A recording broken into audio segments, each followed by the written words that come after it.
Hi everyone, we hope you're doing well. We're hanging in there though honestly, we haven't been getting much sleep lately. Today, we want to answer a question we get a lot: how do we publish our audiobooks? First, we post most audiobooks on Patreon as paid content. They stay paid for a few months. After that, they become free to listen to on Patreon forever. A few weeks later, we post them on other places like YouTube, Facebook, and Twitter, X. Lately, things have been a bit slow in terms of new members. So we'd love your help. Please share our site with your friends or in places like Facebook groups, Twitter, X, Discord, Reddit, or novel forums. Even one share can really help us grow. Thanks so much for your support. Yeshi wove a lie about not loving him using the lie of April. Perhaps this is exactly why the mangaka chose to end the story in this way. Despite having fewer fans than Connie Yuta, Kuronko has an even larger online following, with many fans flocking to support this review. The massive popularity of Your Lie in April has increased attention even further, gaining Kuronko more followers and igniting numerous discussions in the comments. Fan comments. After listening to Kuronko's analysis, I didn't realize the mangaka was so meticulous. The mangaka is always so detailed, every frame in their works is full of meaning. Wait, I didn't know this. Link, click to view. I won't allow anyone to be clueless about how detailed this mangaka is. After hearing Kuronko's analysis, I realized Your Lie in April, the title and the content are so perfectly fitting. A great work even has a title full of depth. It's probably because all the details were carefully laid out that when the ending comes, it doesn't feel abrupt but instead seems inevitable. After hearing Kuronko's analysis, I can't stop feeling heartbroken looking back at the scenes where her illness worsened. Corey's strength to endure such pain is amazing. I don't dare go back and read it again. Corey loved Kazekage for 10 years but used the lie of April to create a lie that she didn't love him. This line is so perfectly executed. Such a bittersweet feeling of love. Within just one day, Your Lie in April skyrocketed in both sales and reputation. New fans, drawn by curiosity and the praise from figures like Connie Yuta and Kuronko, flocked to buy it, boosting its sales even further. But that's a story for another time. Chapter 173, the next day, Sunday. Reading the last two lengthy comments, Akifumi Mugio huffed in frustration. You're the meticulous one. Your whole family is meticulous. These people were going too far. Sending metaphorical knives before was one thing, but now they were outright attacking him personally. I actually think they make a good point. Mahiru blinked, tilting her head in confusion. These little details. If you don't think about them carefully, you wouldn't even notice, right? At least, she hadn't considered them when she was reading. Details and being meticulous are two different things. Akifumi grumbled. A bit lost, Mahiru gave up trying to understand. Speaking of which, it's surprising that you didn't prepare a gift for your fans this time, Mugio-kun. Gift? Akifumi's expression turned strange. Who said I didn't prepare anything? Huh? When? Calmly, he replied, of course, during spring break. Then why? Why haven't I given it to them yet? Akifumi sighed. I wanted to say it's because I didn't want them to be too sad. But the truth is, I did prepare something, it's just not completely ready yet. What could he do? He was desperate too. Even though he had already written the lyrics and melody for Hikaru Nara, If We Could Shine, he still hadn't found the right singer. It was frustrating. Mahiru couldn't hold back a chuckle. Maybe it's a good thing you weren't ready, otherwise, wouldn't the fans be even more heartbroken? That would be even better. Akifumi sulked, about to retort when his phone suddenly rang. This is Akifumi speaking. Really? Got it. Hanging up, he quickly opened the Line app and received an audio file. Putting on his headphones, he listened intently for a minute, his eyes lit up. Without hesitation, he sent a message back, then hurriedly told Mahiru not to wait for him at lunch before rushing out the door. Mahiru was momentarily stunned, then smiled knowingly. For Mugio-kun to be this excited. Did he finally find the right person for his gift? She really understood him now. Later that evening at 6 p.m., after sending off the recording team, Akifumi turned to Aijichi Seiko with a grateful smile. Aijichi-san, you really saved me this time. Aijichi Seiko instinctively nodded before scratching her cheek with a wry smile. Listening to that song. I kind of regret helping you. The lyrics and melody brought back memories of the previous night. After Najiko fell asleep, she had stayed up late, scrolling through the story, only to end up sobbing under her blanket. During the live performance today, she had barely held back her tears several times. Thank goodness for her strategic phone call escape midway. If I had actually burst into tears in front of everyone, that would have been so embarrassing. Hearing that, Akifumi froze for a moment before realization dawned on him. I didn't know you read my work, Aijichi-san. What did you think of it? Well, it was decent, I guess. Ecchi Shiika averted her gaze slightly. I mean, I'm not exactly in the right age group to get emotionally invested. Okifumi chuckled, choosing not to call out her obvious lie. It's a shame I couldn't make you a fan, but I still appreciate your support. She gave a vague nod before asking curiously, so when are you planning to release the song? As soon as I get home, of course. He said matter-of-factly. This gift is already a day late. Ecchi Shiika twitched. This guy seriously had no mercy. Just the visuals were heartbreaking enough, and now he wanted to add background music on top of it? I swear, next time, I'm not helping you. She let out a long sigh. I feel like an accomplice in all this. Just thinking about how many people would cry because of this song and knowing she had played a part in making it happen filled her with guilt. Okifumi, of course, picked up on her thoughts instantly. After some consideration, he smiled and said, I think you're looking at it the wrong way, Ecchi-san. Huh? What do you think of the song? It's beautiful. An amazing piece. She admitted without hesitation. Exactly. And it only exists because of your help. Doesn't that feel rewarding? She couldn't deny that, but something about his argument felt off. Okifumi continued, besides, isn't it a wonderful thing to be moved to tears by a great song? Being able to share this beautiful sound with more people, letting them feel the same emotions as you, doesn't that sound fulfilling? Well, when you put it that way, it's not wrong. Ecchi Shiika nodded but still gave him a skeptical look. Was he really just doing this for artistic expression? Or was he just out to make his fans cry? Still, from a creator's perspective, there's something oddly satisfying about knowing people will be brought to tears by your work, isn't there? At this point, she couldn't help but wonder what kind of reactions others would have once they heard the song. Later that night, after saying goodbye to Ecchi Shiika, Okifumi took a taxi home. So? Did everything go well? Maharu greeted him with a warm smile. Yeah, it's all done. That's great. She stepped forward and gently hugged him. I know you're chasing your dreams, but I don't want to see you overwork yourself. Can you promise to take better care of yourself? Okifumi froze for a moment, then gazed at her with a hint of guilt. Feeling the warmth of her embrace, he reached out and gently ruffled her hair. I promise. Even though he knew his body was somehow incredibly resilient, those around him didn't. It was only natural for them to worry when they saw him pushing himself so hard. Reflecting on this, Okifumi sighed internally before smiling. Next weekend, let's go out somewhere. Huh? Maharu's eyes widened as she looked at him in surprise. Why?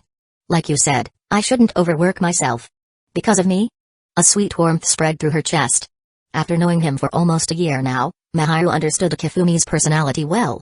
The word homebody was practically ingrained in his DNA. If it wasn't absolutely necessary, he wouldn't step outside. But a date, huh? I should do some serious planning. Maharu responded enthusiastically. After all, this was a rare opportunity she didn't want to miss. Besides, is this our first official date? Just realizing that made her heart race. Her cheeks flushed a soft pink as the excitement bubbled inside her. We're already dating, so why am I getting so nervous? Mugio, Maharu, you both are cunning. A voice suddenly interrupted Maharu's thoughts. Panicked, she pulled away from Okifumi's embrace and turned around. There, not far off, stood Mashiro, wearing pink bear pajamas, staring at the two of them. Maharu's face was a deeper shade of pink than before. However, unlike the previous shyness, this time it was the embarrassment of being caught in an intimate moment. Wait. Mashiro, it's not what you think. Maharu stammered, her hands flailing in front of her, her usual calmness and composure completely gone. She felt a rush of guilt in her chest. Idiot, what exactly am I doing? She scolded herself. She had been so careful before, always holding back, never letting her guard down. So why had she forgotten today? Despite Maharu's inner frustration, the situation had already unfolded. Rather than feeling guilty, you should be thinking about how to handle this. Okifumi mused with a small smile, watching Maharu completely lose her composure. Don't worry, that girl's not thinking like you're imagining. He added, knowing Mashiro's pure nature all too well. He didn't bother to remind Maharu, though, after all, it was rare to see her so flustered. He also wondered how Mashiro would react next. Instead of responding to Maharu's frantic explanation, Mashiro took a step forward, slowly closing the distance between them. A subtle pressure from her presence made Maharu fall silent, and she gave up trying to explain further, her gaze dropping in what seemed like resigned acceptance. Before Maharu could speak up, Mashiro beat her to it. Mugio, I want a hug too. With her arms outstretched, Mashiro's eyes were clear and innocent, devoid of any complicated thoughts. Of course. Okifumi said softly. He thought that perhaps the different life Mashiro was leading had added some new layers to her, but her heart was still as pure as ever. She didn't quite understand the excess emotions she was feeling yet. Mahiru stood frozen, watching them. When she saw Mashiro's innocent gaze, a wave of unexpected shame washed over her. Okifumi smiled and gently hugged Mashiro. After a few seconds, he let go. "Is that enough?" he asked. Mashiro's face showed a bit of disappointment. "Can we do it a little longer?" "Eh?" Okifumi was taken aback by her response. After thinking for a moment, he asked curiously, "Why?" Mashiro placed her hand over her heart and looked up at him seriously. "Just now, my heart was racing. There's this feeling inside me, but I can't explain it. I want to feel it a little longer." She hesitated before shaking her head. "Actually, no." She smiled and said confidently, "I'm sure I can draw a manga about this." Okifumi looked at her thoughtfully, then nodded. "All right, let's hold on a little longer." Mashiro beamed with a smile. Mahiru watched the two of them hug again, a small question mark appearing above her head. The person she liked was hugging her cousin. Wasn't this a form of NTR? "Forget it," she muttered. "Well, if Mashiro says it'll help her with her manga, then I'll let it slide." Despite the thought lingering in her mind, Mahiru couldn't help but glare at Okifumi before heading back to the living room. She figured it was better to just ignore it. A few minutes later, the little girl in his arms shifted slightly. Okifumi released her and asked, "Got any inspiration for your manga?" Mashiro nodded seriously, then whispered, "Thank you.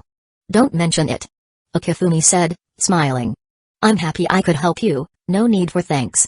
Mashiro's eyes brightened, and in a voice that lacked any strong emotion, she asked, "So, next time, will you help me again, Mugio?" Watching Mashiro walk away with a cat-like step, Okifumi couldn't help but pause, lost in thought. Am I being teased by this kid? He wondered. Remembering Mashiro's innocent and somewhat silly gaze, he chuckled to himself. I can't believe I'm falling for this kid's tricks. How embarrassing. He shook his head and decided not to dwell on it. Okifumi returned to his room and uploaded the song to his social media page with a caption, "A late gift, hoping everyone likes it." As soon as the post went live, the comments started pouring in. Seeing the word gift. I'm already dreading it. A late gift. Is this about your lie in April? I'm scared. I didn't get your lie in April, but I'm not afraid of the sensei's gift. I'll listen to it out of respect. LOL. I've already finished your lie in April. I've cried all the tears I can. I'm not scared anymore. The friend above is amazing. How do you manage to say something so bold yet so embarrassing? Embarrassing? Not at all. It's not the first time I've cried. What's there to be ashamed of? True. If you watch the sensei's works, who can say they haven't been hurt by the emotional pain, haven't cried once or twice? No shame in that. The intro is really nice. Thanks for the gift, sensei. At this point, the fans who hadn't yet hit the play button didn't realize the gravity of the situation. 5 minutes later, the latest comments revealed the true reaction. You bastard. You're not human. How could you send this kind of horrifying gift to the fans? I thought I'd cried enough after finishing your lie in April, but after hearing this song, I realized I had underestimated it. Tears just wouldn't stop. Wah. Friends, whatever you do, don't listen to this song. You won't be able to handle it. This is too much. It's like I can see Corey's smiling face in front of me again. I feel like I just saw the last scene of the manga. The rhythm is so upbeat, I should be happy, but all I want to do is cry. Wah. How can the lyrics be so fitting? Just like the song from Anu Hai no Nami wo Bakataki wa Mata Shiranai. Where did this song even come from? I couldn't find it online, so it's probably another song the sensei specially commissioned for the manga. As Okifumi read through the comments, a satisfied smile spread across his face. Is there anything more enjoyable than making the fans feel sadness? If there is, it's making them feel even more sadness. Once he was sure that everyone had cried enough, he could relax. Just as he was about to close the app, he noticed the last comment. A specially commissioned song? Hadn't he said that before? Okifumi blinked, lost in thought. Then, it came back to him. Last time, he'd only mentioned that he had asked a professional singer to help perform it. He hadn't mentioned that he wrote the lyrics and composed the music himself. He slapped his forehead, letting out a sigh. Really messed that up. But it wasn't too late to fix it. The song is called Hikaru Nara. And like last time, I had a professional singer perform it. The lyrics and music, though, were written by me personally. I'm happy that everyone enjoys it. Chapter 174, Writing lyrics and composing music? Am I seeing things, or is this real? It must be a hallucination from crying too much. There's no way the mangaka actually wrote lyrics and composed a song. Huh, you guys saw that too? So, it wasn't just our imagination? Is it really the mangaka who made this song, just like the last one? A manga artist, a light novel author, and an anime screenwriter. I can't figure out how these professions are related to writing lyrics and composing music. True, there's no obvious connection, but didn't the mangaka mention learning music as a kid? As a music student, I wouldn't be able to write something like this, no matter how many years I spent studying. 10 years? I'd probably never be able to write something like this in my life. Something that others might spend a lifetime trying to achieve, and yet, for the mangaka, it's just another small thing. Damn it, I'm so jealous. Is it really fair that geniuses can just ignore logic like this? So frustrating. Others just get lucky, but the mangaka seems like the heavens are literally feeding them their meals. Seriously, what else can you not do? Just thinking about how the mangaka specially wrote us this song makes me so happy. Happy? The song was meant to mess with you emotionally, and you're still happy. Actually, when I think about it, I'm kinda happy too. Even though it was emotionally overwhelming, the song really is beautiful. It feels like the entire story gained a soul, it became so much more vivid and alive. Enough said, I'm going back to class, see you later. Watching all the amazed comments below the update, Akifumi couldn't help but sigh. Why don't I have a system to collect all these amazement points? Even just randomly posting something, to get this many exclamations of admiration, that's something to be proud of. He shook his head, pushing aside any further thoughts about your lie in April. Speaking of which, I didn't get a chance to pay attention to Steins Gate after the release of your lie in April yesterday.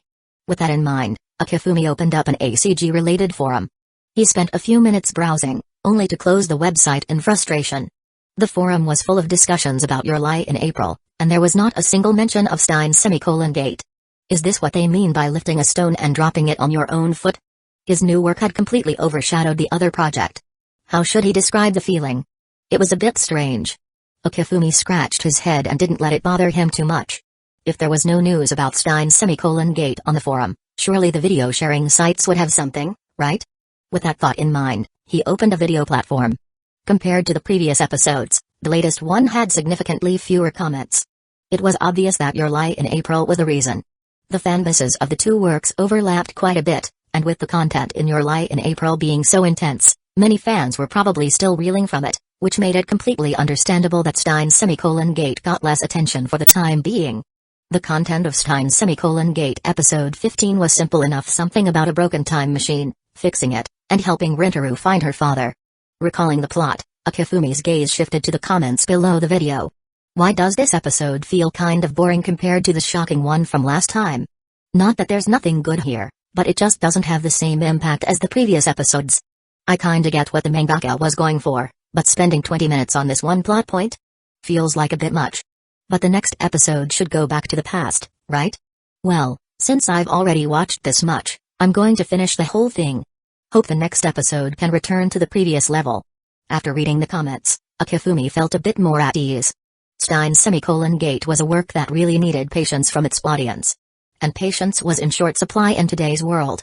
Good thing the reputation built up over time is really coming in handy now. Otherwise, he'd probably have to wait until the series finished before people would come around.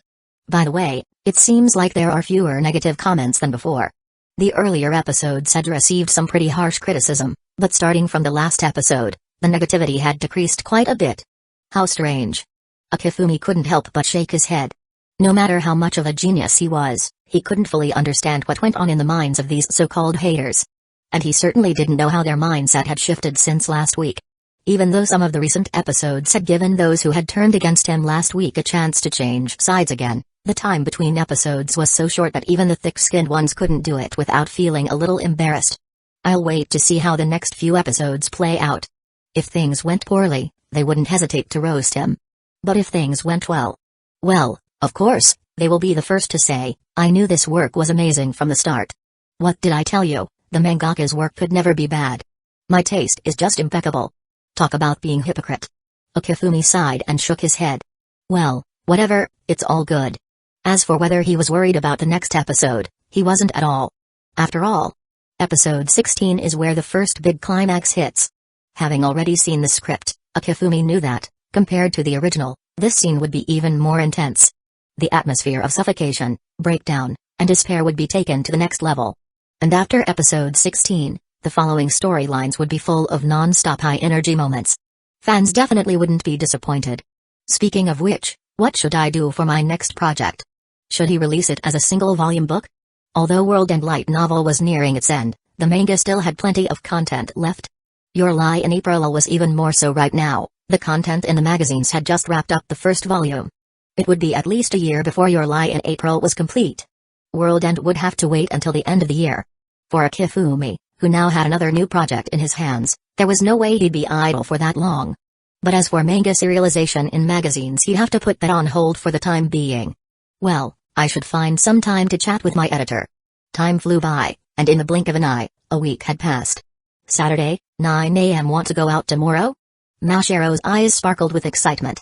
She was clearly looking forward to it. Before coming to Japan, the girl who had been consumed with drawing likely never considered the idea of playing.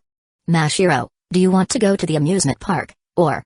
Mahiru didn't finish her sentence before Mashiro cut her off. Amusement park. Mahiru squinted, smiling. Alright, it's settled then. Tomorrow we're going to the amusement park, though she would have preferred to go to the amusement park with just Mugio. That wasn't really realistic. At least not before Mashiro left. So, the most she could do was imagine it in her head. Seeing the two girls in a good mood, Akifumi's mood also lightened. I'm stepping out for a bit to discuss something with my editor. You two can take care of things here. Okay. Mashiro nodded seriously. Her expression was so earnest, it looked like she was taking on some major mission. Noticing the little playful look Mashiro had, Mahiru couldn't help but smile. Don't worry, Mugio-kun, we'll handle everything here. A little later, Akifumi arrived at the Shueisha editorial office's reception room. He was so familiar with this place by now, it was like his second home.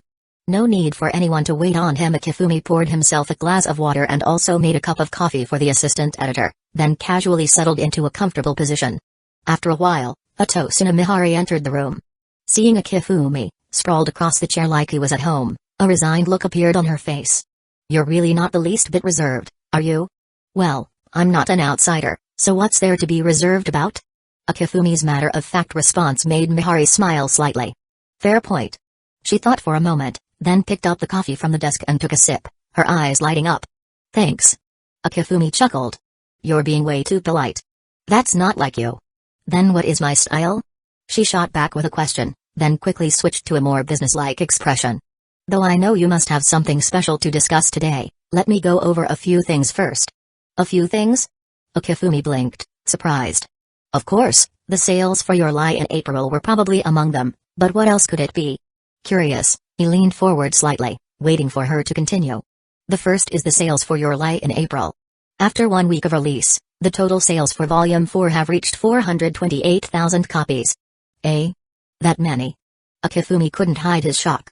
That was an average of over 100,000 copies per volume. If this were over a month, it would be impressive enough, but within just 1 week? That was staggering. Mihari smiled as she watched his reaction.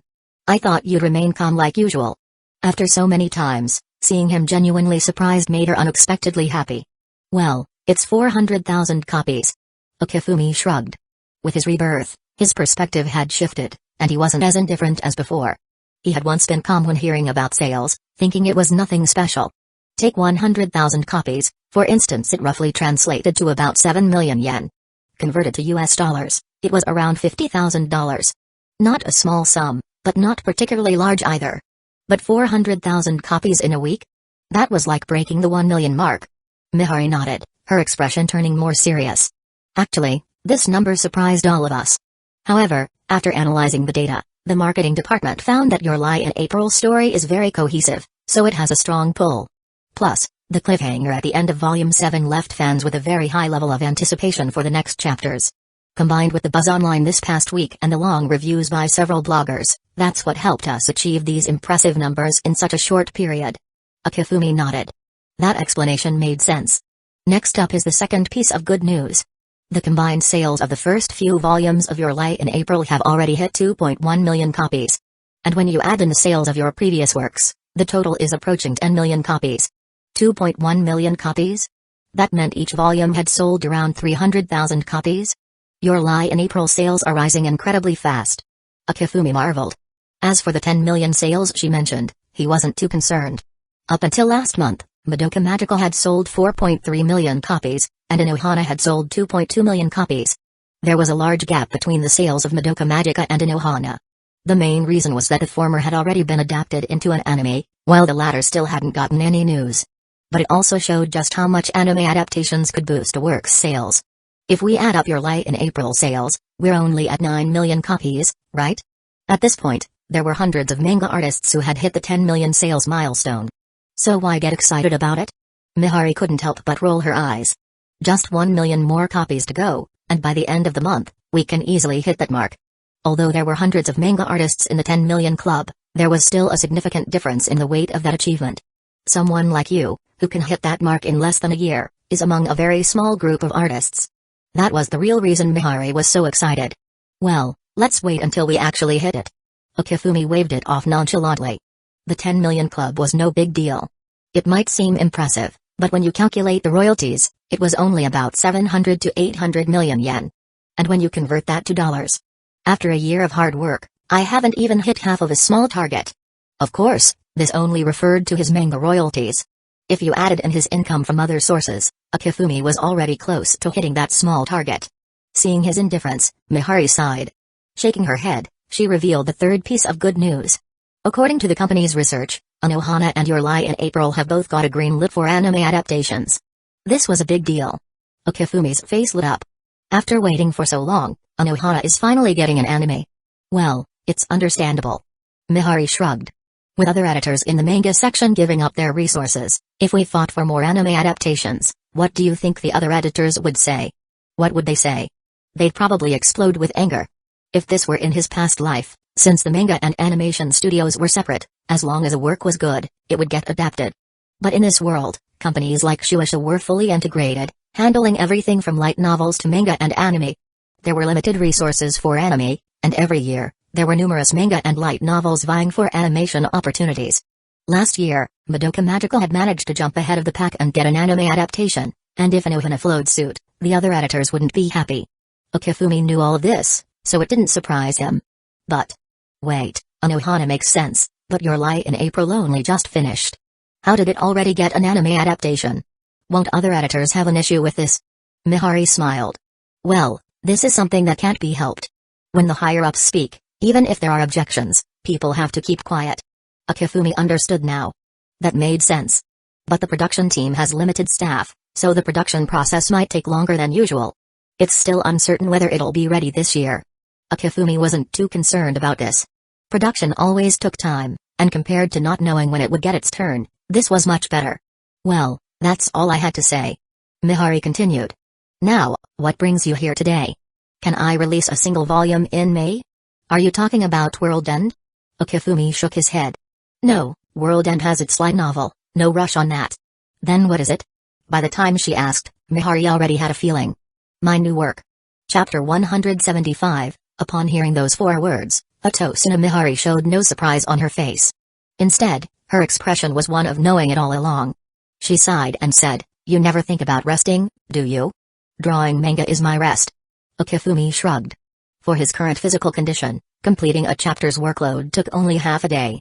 The best part was that after finishing, he didn't feel an ounce of fatigue, which was a bit excessive. Other manga artists, even with assistance, couldn't work this fast. And the most important part was, after completing the work, they couldn't shake off the physical exhaustion. Compared to that, Okifumi definitely had the right to say he was resting. Mihari shot him a side eye. You're a freak. Good thing the other mangakas didn't hear you say that. So what if they did? Okifumi shrugged again. He was simply telling the truth. No, what I mean is that if the other mangakas heard you, they'd probably envy you a lot. Even if they didn't hear it, they'd still envy me. Mihari was taken aback. She nodded. True. Just your age alone is enough to make 99% of people in the industry jealous, let alone your outrageous accomplishments. Okifumi shrugged again. If you don't make others jealous, then you're mediocre. That shows how successful I am at being a genius. Even though he didn't usually bring it up, every time he posted something online, he could often spot some nasty comments. As for how those people ended up commenting, a little thought made it obvious to him. He wasn't naive enough to think that everyone would like his work. After all, even the universally recognized 3 major manual labor manga didn't achieve that, let alone a more niche author like him. The trolls in the comments weren't just people looking to nitpick. At least 90% were people who didn't like the work, and the remaining 10% were those who couldn't stand anyone being better than them and intentionally looked for faults. Even world-famous literature gets nitpicked, let alone a small manga artist like him. No work has ever been universally praised in this world. It was something Akifumi, with his adult soul, fully understood. He chose to ignore those malicious comments, never taking them to heart or even giving them a second look. After all, cruel words came with negative energy. People who haven't experienced verbal abuse could never understand how much harm those words could cause. If he paid attention to them too often, even he would be affected. So, the best approach was to ignore it entirely. Hearing Akifumi speak so matter-of-factly, even though she knew it was the truth, Mihari couldn't help but roll her eyes and mutter to herself, "Is this what you call success? Even if you're a genius, it only applies to one specific field. But this guy is so good at so many things, the word genius doesn't even come close. It doesn't begin to cover his excellence. Wait, why am I praising this guy?" Realizing this, Mihari's face turned slightly red. She quickly grabbed her coffee and took a sip to cover up her flustered expression. After putting the cup down, her emotions calmed. "By the way, what's the title of your new work?" "Akonga. Mihari raised an eyebrow, surprised. "You're finally going to challenge a mainstream genre?" Many works, just by hearing the title, one could already imagine the type of story. Clearly, the name Akifumi had just mentioned belonged to that category. Mainstream genre? Akifumi thought, without even needing to know the plot of Akonga. Just changing the title to Slashing Sisters would make the genre more aligned with anything but the mainstream.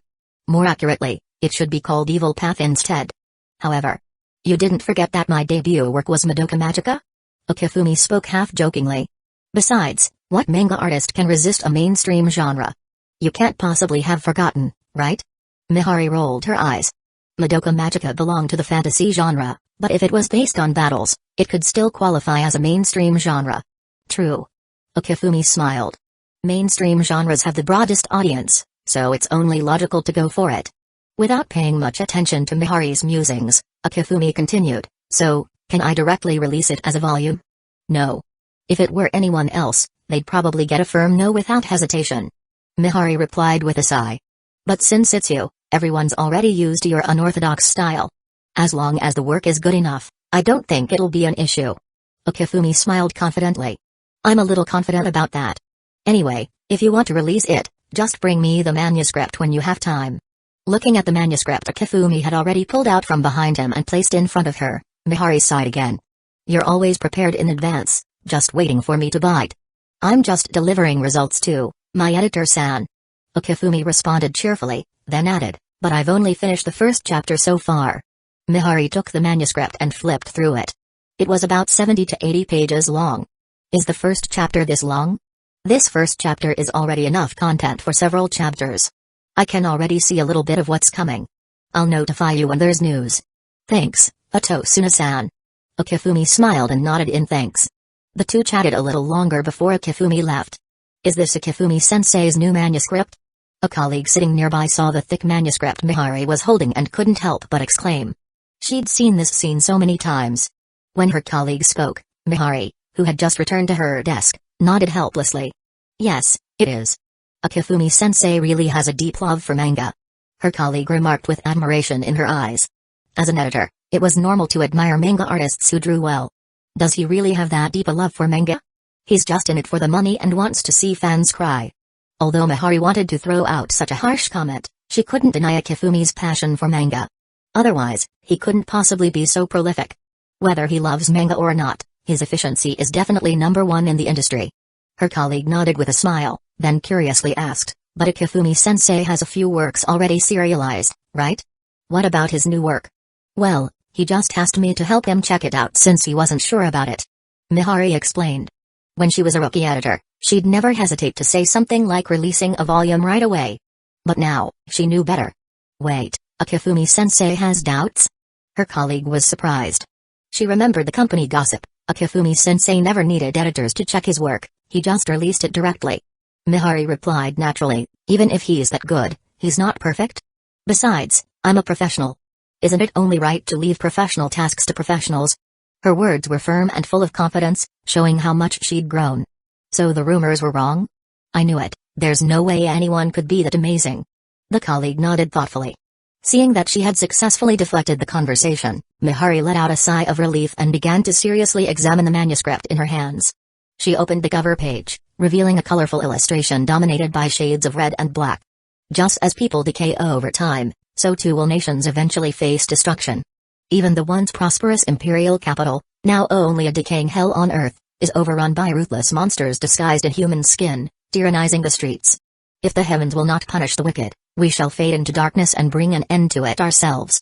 We are the elite assassin group. Is this the setting? Is this assassin group the faction the protagonist belongs to? As an editor, Mihari quickly pieced things together, nodding thoughtfully. She didn't pay much attention to the artwork or panel composition. The artist's style was already so refined that after a year of hard work, she had no room to offer suggestions. What she needed to focus on was the story, and then decide whether or not to pass it on to Minano. The story wasn't too complex. The protagonist, Datsumi, who lives in a rural village, travels to the capital to save his town. Upon arriving, he's immediately taken advantage of, realizing the depths of human corruption. Just as he's about to be cast out onto the streets, a kind young lady picks him up. Her kindness and warmth fill the naive boy with gratitude. Didn't they say that this place is full of monsters hiding in human skin? Tatsumi thought. He didn't feel that way at all. Sure, he was scammed out of his money, but that was because Tatsumi was too trusting in the first place. Wait a minute, wasn't the protagonist supposed to be an assassin? Could it be that the kind young lady who took him in is secretly part of the assassin organization? As she flipped through the pages, Mihari quickly learned that Tatsumi had two companions who had already arrived in the capital before him. She also found out about the nation's corrupt leaders' officials living in a towering castle and the assassin group, Night Raid, which might be the protagonist's faction. On the second night after Tatsumi arrived, the plot took a shocking turn. First, the young lady's mother was brutally cut in half. Then soldiers and the household's male master were killed. The huge difference in combat strength led to the protagonist's side being wiped out by the assassin group almost instantly. Determined to save at least the girl, Arya, Tatsumi confronted the assassins and tried to buy time for the Imperial Guards. But in the ensuing battle, he was quickly defeated. Is this where he unlocks his hidden power? Does he have some special ability? Just as Mihari wondered how the protagonist would overcome this crisis, the next twist left her dumbfounded. She saw exactly what it meant when they said, "This place is full of monsters in human skin." Using sweet words to lure strangers from distant lands and then torturing them to death for one's amusement. The graphic, brutal scene made her pupils shake. She couldn't help but remember what it meant to see an Akifumi-style work. When the first chapter ended, Mihari exhaled the tension she hadn't realized she was holding. Two characters dying right after leaving the village. Is this really a typical shonen story? She questioned. However, well, this is certainly a signature work by that guy. There was nothing unworthy about it. At the very least, the shocking twists in the first chapter were enough to leave most readers stunned, eagerly anticipating the next installment. Now, it's time to pass it on to Minano-san for further processing. Mihari stood from her desk, manuscript in hand, and headed toward Minano's office. By 8 p.m., the buzz surrounding Your Lie in April had died down after its conclusion, and many fans returned to watch Steins Gate on time. Some 10% of fans chose to wait until more episodes were available to binge-watch. While these fans felt that episode 15 was a bit slow, it didn't lessen their anticipation for what would come next. Can they really go back to the past? Many fans were also curious about who Suzua's father really was. When the episode refreshed to show episode 16, the fans watching the screen clicked without hesitation. In addition to these fans, there were also those who hoped to see Akifumi fall from grace, watching the episode at the same time. At the start of this episode, the main characters were already disappointed, concluding that they might never find Suzua's father. Later, Okabe Rintaro tracked down a man, Hashida, who had been attempting to pose as Suzua's father. From him, they learned that once the time machine was used to travel back, it would never be able to return. So, Hashida planned to make the girl happy before it was too late. Rintaro didn't agree with Hashida's view. The scene shifted to the time machine being repaired. Suzua spoke to Rintaro. "I'm really grateful to all of you. When I first arrived in this time, I didn't know anyone. Even though this time is peaceful, it felt so scary to me. But now, I've made so many friends, and I'm so happy to be able to spend time with all of you. Even though it's short, it's been amazing to be part of the research team. I'm really happy to be with all of you." Fans didn't realize the impending danger, oblivious to the knife creeping closer. Suzua's conversation with Rintaro continued. "I'll go. Changing the future is my father's wish." "Okabe Rintaro, then what about you? Does it not matter to you to change like this?" The 70s might not be so bad. The girl smiled and said, I'll make more friends like you and live freely there. The scene shifted again. The time machine was repaired, and the final moment of Suzuha's departure was approaching. Before she left, Mayuri suddenly realized who Suzuha's father was. Is he nearby? Could it be Rintaro? No, that didn't make sense. Fans quickly rejected that thought, knowing that wasn't possible. Then, could it be? Realization hit them. The fans stared wide-eyed. How could such a person have a daughter like her? But the reality was unchangeable. Suzuha-mon was Hashida's daughter, and that fact couldn't be altered. As the fans watched the screen, they couldn't help but smile weakly. This is supposed to be a touching moment, but for some reason, it makes me want to laugh. But this moment was indeed emotional. Following her unseen father's wishes, Suzuha used the time machine to meet him. Just thinking about it made fans' hearts tremble. Although she didn't want to part from a father she had just met, to change the future, the girl resolutely boarded the time machine. The future will change, right? Fans couldn't help but feel a surge of hope. Chapter 176. The next scene brought a sense of pressure to the viewers. After Suzuha left, the world line fluctuation meter didn't change. After a brief wait, the sound of knocking came from the door. Rather than the 50-something Suzuha, the person who appeared before them was Yugo Tenuji, the owner of the cathode ray tube workshop. He handed over a letter to the group, and the letter was signed by Suzuha-mon. When they asked where Suzuha was, the answer they received was that she had passed away. Mr. Okabe Rintaro, long time no see. I am Suzuha-mon. It may have been just a few hours ago for you, but now it is June 13, 2000. I will get straight to the point. Failure, failure, failure, failure. The black ink was filled with the word failure. And it was clear from the tone of the letter that Suzuha had written it in a state of immense anguish. The group was left wide-eyed in disbelief. Originally, they had been filled with hope, but now their hearts sank as they stared at the letter in stunned silence. After countless failures, perhaps after a struggle, Suzuha had finally decided to explain the reasons. I only remembered who I am a year ago. I lost my memory during these 24 years. Time travel didn't go smoothly, the repairs weren't complete. But this isn't my father's fault, it's mine. Because the time machine wasn't fully repaired, Suzuha injured her head when she arrived and lost her memory. It would have been fine to jump directly to 1975, I shouldn't have taken the detour to 2010. That wasn't the time to be reckless. If I had done that, the future wouldn't have changed.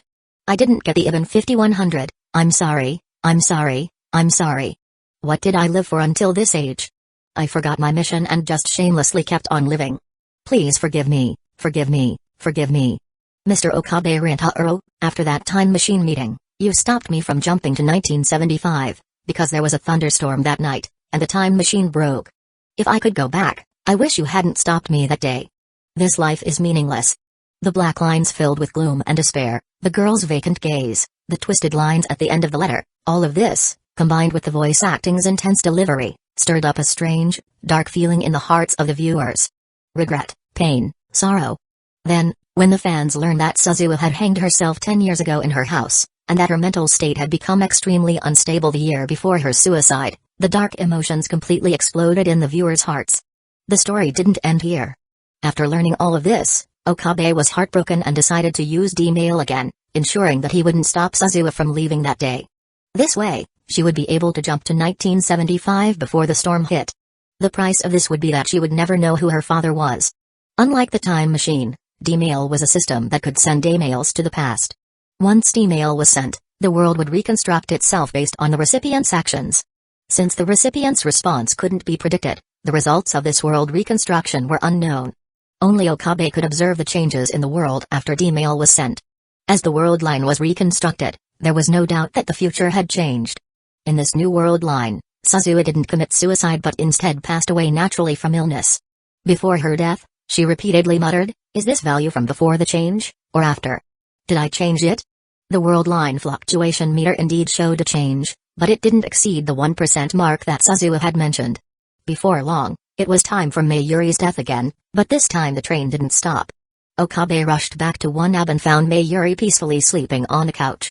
Okabe breathed a deep sigh of relief. Suzuha. Has the world changed now? Is Mayuri saved? With this lingering question, episode 16 came to an end. It was only then that the viewers finally snapped out of their shock. However, many of them chose to rewatch episode 1. They were shocked to realize that they couldn't remember some of the settings or the earlier events of the story. By the time they reached the D-mail segment, they were completely confused. Meanwhile, viewers who had paid close attention to the story were enthusiastically commenting on various websites. That was amazing. This episode of Steins Gate was just incredible. I honestly thought they would succeed, but I never expected the failure at the end. I had a feeling it was going to fail from the start, especially since there are still a lot of episodes left. If they succeeded so easily, what would the rest of the story be about? But I didn't expect it to end this way. Suzua's twist was so hard to watch. Me too, it was so uncomfortable, my chest felt heavy. It's probably Suzua's backstory. For viewers who didn't remember the previous events, the fact that she repeated her time with her father, only to be forced to part again, while carrying the hope of succeeding, only to end up committing suicide in a daze, it hits hard. The twist and the ending. It's heart-wrenching. I didn't see it that way. I just couldn't stop crying. I couldn't hold back either, I just burst into tears. For Okabe, this must have been so painful, right? After all, he caused all of this, repeatedly going through these tragedies. If it were me, I'd probably break down. However, Mayuri should be saved this time, right? Fool, there's no way it worked. That's right, didn't Suzua say? The world line only changes once it reaches 1%. Right now, it's only at 0.4%. There's no way it worked. Then why is Mayuri still alive at the end? How should I know? I finally understand the setup from the previous episode. Without the build-up from the last episode, this one wouldn't have had such an explosive payoff. Why is this episode so short? Now we have to wait until next week. As Sensei said, the story just keeps getting better the further it goes. I'm so curious about what will happen next. From the start, where more than 70% of the feedback was negative, to now, where over 80% are positive, it's been less than a month. Had the show been airing at a weekly pace since episode 1, by the time episode 16 aired, the majority of fans would have probably been unhappy, as the build-up was slow. After all, when fans develop high expectations for an author's work, they can tolerate a bit of imperfection. But if their expectations aren't met, the backlash can be intense. The next morning, Mujio-kun, wake up at Miharu's cheerful wake-up service. Akifumi Mujio rubbed his eyes groggily. What time is it? It's already 7 a.m. After a brief silence, Akifumi sighed as he became slightly more awake. If I didn't know better, I'd think I was going to school today. Not that he even woke up this early for school. After all, it's rare we get to go out and have fun, so we should head out early. Miharu's face was serious, her eyes sparkling with excitement. Alright, I'll change now. Ah. Miharu gasped, covering her eyes with both hands and complaining, you should wait for me to leave before changing. Akifumi rolled his eyes. What's the big deal? We've seen each other naked before, no need to be shy. After a short while, the three of them left the house together. Are we just having rice balls for breakfast? It's supposed to be a fun day out, but why does the food seem even simpler than usual? Miharu smiled sheepishly. The subway ride to the amusement park is an hour long, Mujio-kun, so just bear with it for now. I'll treat you to a big meal at lunch. Well, there's nothing else to do but endure for now. Mugi, want some sponge cake? Mashiro handed over her snack to Akifumi Mujio. Well, I won't hold back. He took half of it, and her intense gaze on the cake made it clear she wasn't happy about the split. When she saw the cake being divided, the girl quickly turned her gaze away, as if she couldn't bear to watch. It was rather amusing. By the way, isn't Iriri coming? She said she's swamped with deadlines and doesn't have time to go out. Akifumi was surprised. But didn't Iriri hire an assistant? How is she still too busy? One assistant isn't enough to ease the load as much as she expected. Plus, she occasionally slacks off. That last part was the key. That's tough. Akifumi said, clicking his tongue with a slightly smug tone. You're probably the fastest in the industry, Mujio-kun. Akifumi's voice took on a more dangerous edge. Looks like tonight, I'll have to show you who's faster to pass out between the two of us. Miharu froze, then recalled the last time they had this conversation. Her pale cheeks immediately turned a bright pink, looking exceptionally charming. She shot a playful glare at Akifumi, but didn't deny it. Tonight? Mashiro tilted her head, staring blankly at them. Nothing. Akifumi quickly realized they had an innocent child around and decided to keep things clean. By the way, have you met Iriri's assistant, Mashiro? Mashiro nodded. She was also an editor under Ito Tsunamihari, and they had met when they both went over to help. However, for some reason, the girl had refused the assistant. Iriri eventually chose one. Balancing her serials with schoolwork was already overwhelming, and despite being a genius, there was still a noticeable gap between her and someone like Mashiro. Akifumi was curious. What does she look like? She's a girl. Mashiro thought for a moment and added, she's very pretty. Pretty? Is she more beautiful than Mashiro? Mashiro shook her head. I don't know. Okifumi smiled. Now I'm a little curious too. After all, Mugio-kun likes pretty girls. Mahiru's voice was laced with sarcasm. When he looked at her, she shot him a sharp look with her large, expressive eyes. Okifumi shrugged. Let's buy some shampoo on our way back tonight. Mahiru, who had been irritated earlier, looked confused. Why buy shampoo? Didn't you knock over a bottle of soap? When did I? Mahiru suddenly realized mid-sentence. Her face flushed bright red, and she pouted, Humphrey, I'm not talking to you. Despite her grumbling, she couldn't help but smile at Okifumi's playful jokes. Laughing and chatting, the three of them arrived at the amusement park. It was a few minutes past 9 a.m., and the park had just opened. However, since it was the weekend, there was still quite a line outside. Most of the people were parents with kids. As for couples or young people, there were hardly any to be seen. It was probably still too early for them. Seeing all the parents with their kids, Mahiru couldn't help but cast an envious glance. Okifumi, who had just returned with the tickets, noticed this and reached out to ruffle Mahiru's hair. Hey, snap out of it. If you're going to be unhappy while we're out, I'm not going to come with you next time. Mahiru pouted and muttered softly, Mugio-kun, you're being too much. It's actually you who's being too much. Okifumi replied with a sigh. We came out to have fun, but some people haven't even started yet and are already sulking. Then what's the point of coming out to play? Mahiru giggled, I'm not sulking. I'm just a little envious of families like that. What's so great about it?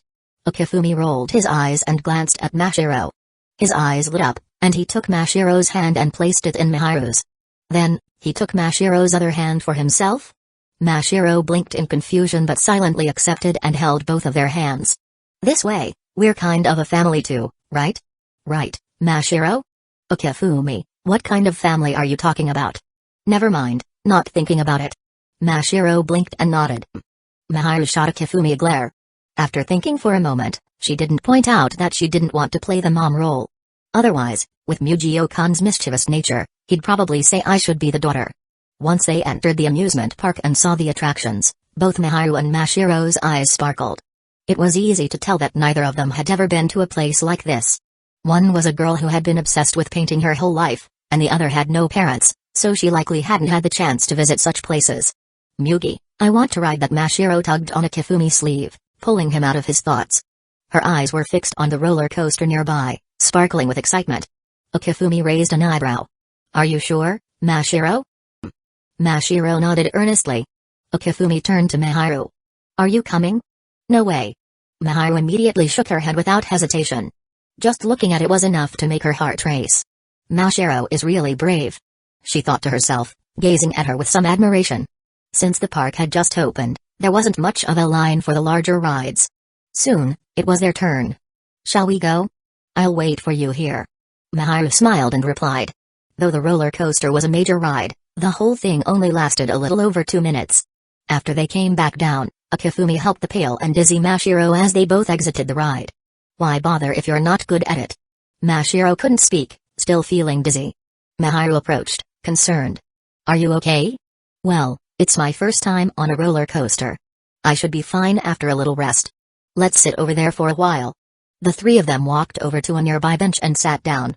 After a short while, with Mashiro feeling better, they started to try out other attractions.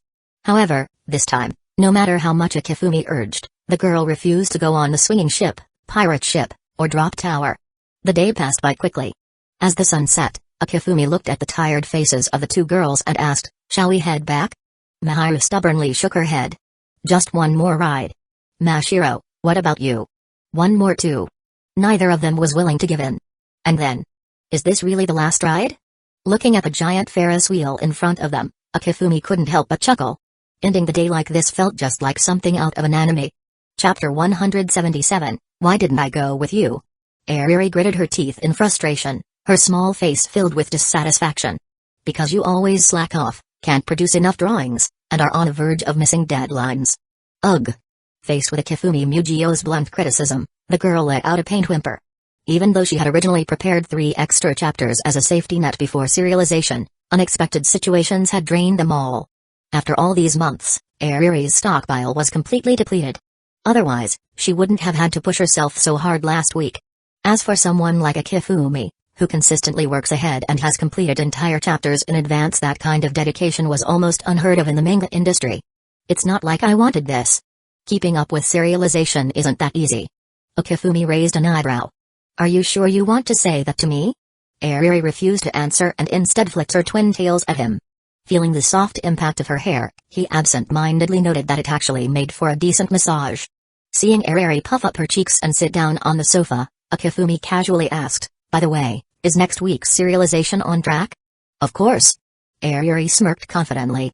Who do you think I am? With the help of my assistants last week, I managed to draw 2 entire chapters. Oh, yes, that awesome. Akifumi clapped with a deadpan expression. So, you're using up your backup chapters this week and planning to work hard again next week? I'm always working hard. Ariri pouted. I draw manga every day after school. Today is just a rare break. I see. Akifumi nodded. But judging from the flicker in her eyes, he estimated the truthfulness of her words was barely 50%. She was probably drawing, but definitely not as diligently as she claimed. Speaking of which, now that your lie in April is over, what's next? Ariri asked, smoothly changing the subject. Are you just focusing on World End? For most people, that might be the case. But with this guy? Definitely not. So while the question sounded like it was about continuing World End, she was actually fishing for hints about any upcoming projects. Of course, Akifumi saw right through her. But since he had no reason to keep it a secret, he answered honestly. I've already shown the proposal to my editor. The title is Akonga. Eh? You're doing a classic battle manga? Ariri's reaction was nearly identical to Atosuna Mihari's. Akifumi just smiled and didn't elaborate.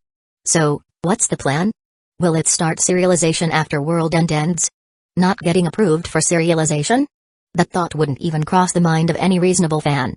No. Then what? The first volume will be released directly as a standalone in May. Wait, you're skipping serialization entirely? Ariri instinctively nodded before her sapphire blue eyes widened in shock. You're going straight to publishing a collected volume? That's never happened in the entire manga industry before. It hasn't happened before, so why not be the first? Ariri was left speechless. Minano-san has given you so much support, enough to make countless other mangaka want to kill you. Akifumi nodded in agreement. He was genuinely grateful for Minano's help. Well, enjoy your time off outside. I'm heading to work. As she watched Akifumi disappear into his room, Ariri, who had been tense until now, finally relaxed. She hugged a nearby cushion and curled up on the soft sofa, her eyes carrying a hint of confusion. It was Saturday. A week had passed since their amusement park trip. And today, surprisingly, Akifumi was the only one home. Mashiro's family had come to visit, and since Miharu had been looking after Mashiro, it was only natural that she got invited as well. Miharu, that sneaky girl. Ariri muttered under her breath. As images of recent events flashed through her mind, her face started to heat up.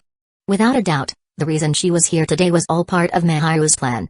Ariri, don't let this rare opportunity slip by. Remembering Miharu's teasing message online, her face grew even redder. Taking the initiative? No way. A pure girl like me could never do something like that. Despite drawing risque jinsai since childhood, Ariri was unexpectedly conservative in real life. But that was normal. Just like how someone might reward themselves since elementary school yet still get nervous holding hands with their crush, it was the same logic.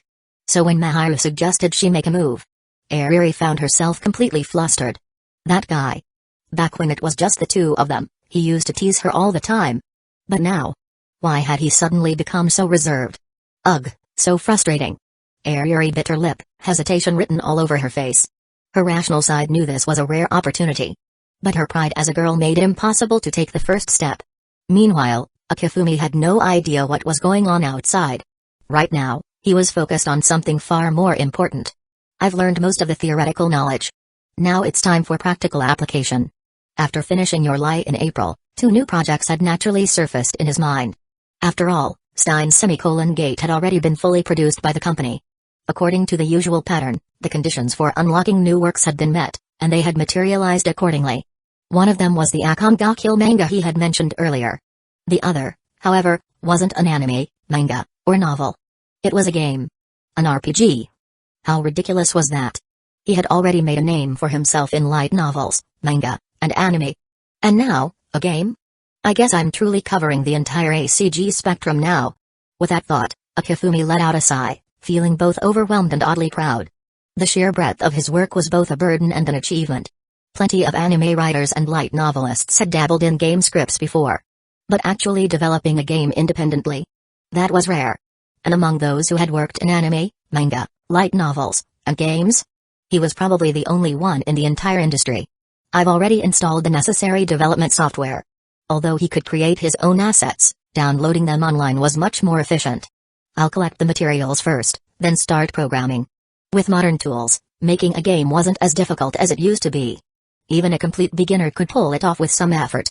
For someone like Akifumi, it was a breeze. Thanks to his photographic memory, programming was practically second nature. After gathering the necessary assets online, he stretched. The rest. I'll draw myself. The game itself wasn't too large. Once he got the hang of it, finishing it within a month wouldn't be a problem. Compared to that, his biggest headache was still manga. Chapter 178, The content of Akamga Kill is significantly more than your lie in April.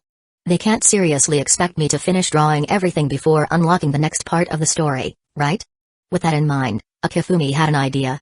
Whether it would work or not was something only time would tell after the game was made. That was why, after completing the first volume of Akamga Kill, he decided to dive into game development.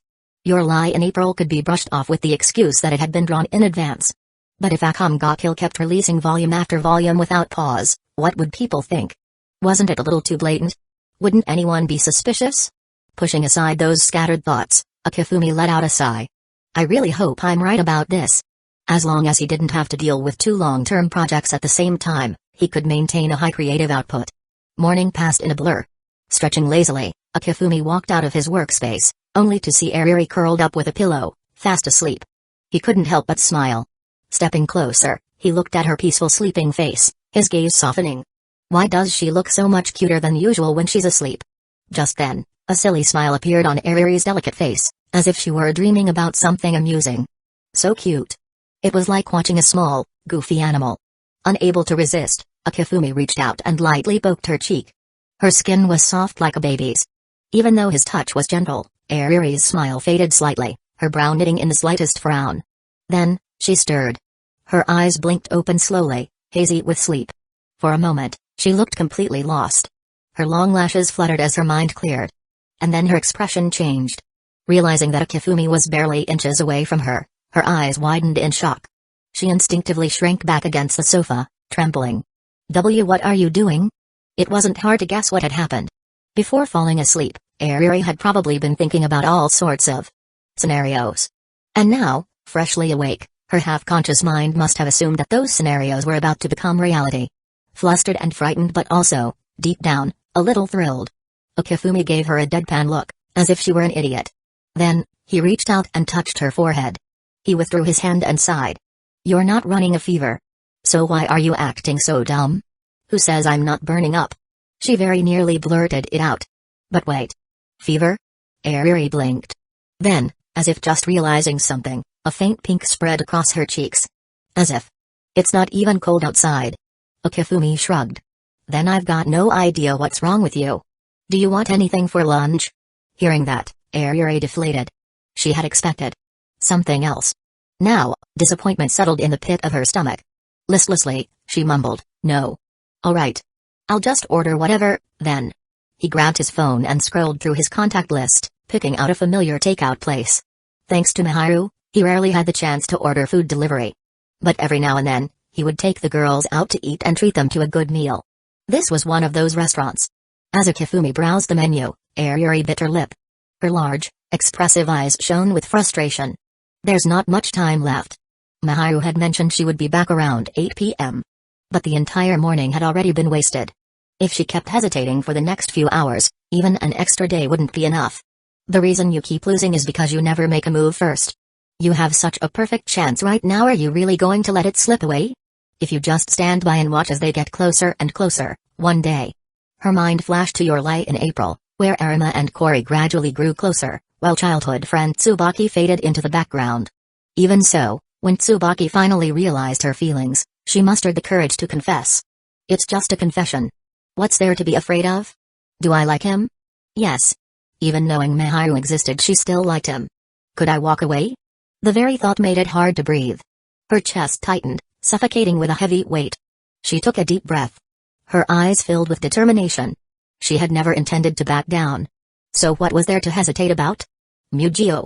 Ayuri's voice came from behind him just as he finished ordering. He was about to turn around when a warm body suddenly hugged him from behind.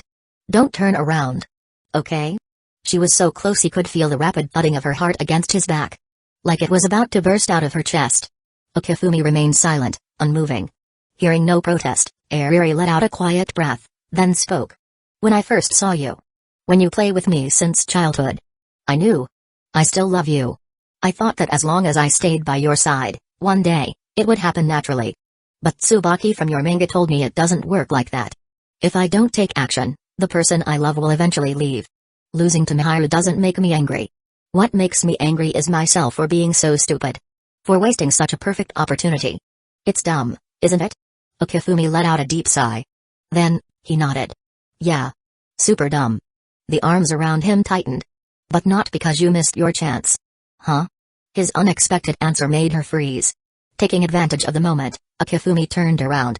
Seeing her tear-streaked face, he reached out and wiped the wetness from her cheeks. Turn back around.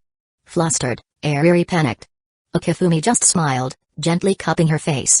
You're dumb because you don't know me well enough. Even if you didn't make a move, I wouldn't have let you go. And even if you did make a move, I wouldn't let Miharu go either. You understand, right? Her tears stilled. Then, fresh ones welled up. Red-eyed, she scowled at him.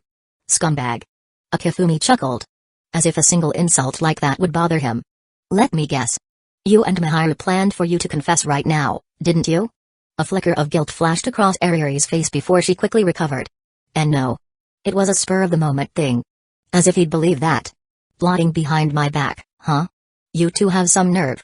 His teasing gaze made her flinch, but she still puffed up her chest and glared back, as if daring him to try something. Seeing her weak attempt at bravado, Okifumi smirked. Well, I'll deal with Miharu when she gets back.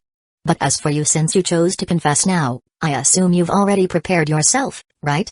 Be prepared for what? Her voice wavered.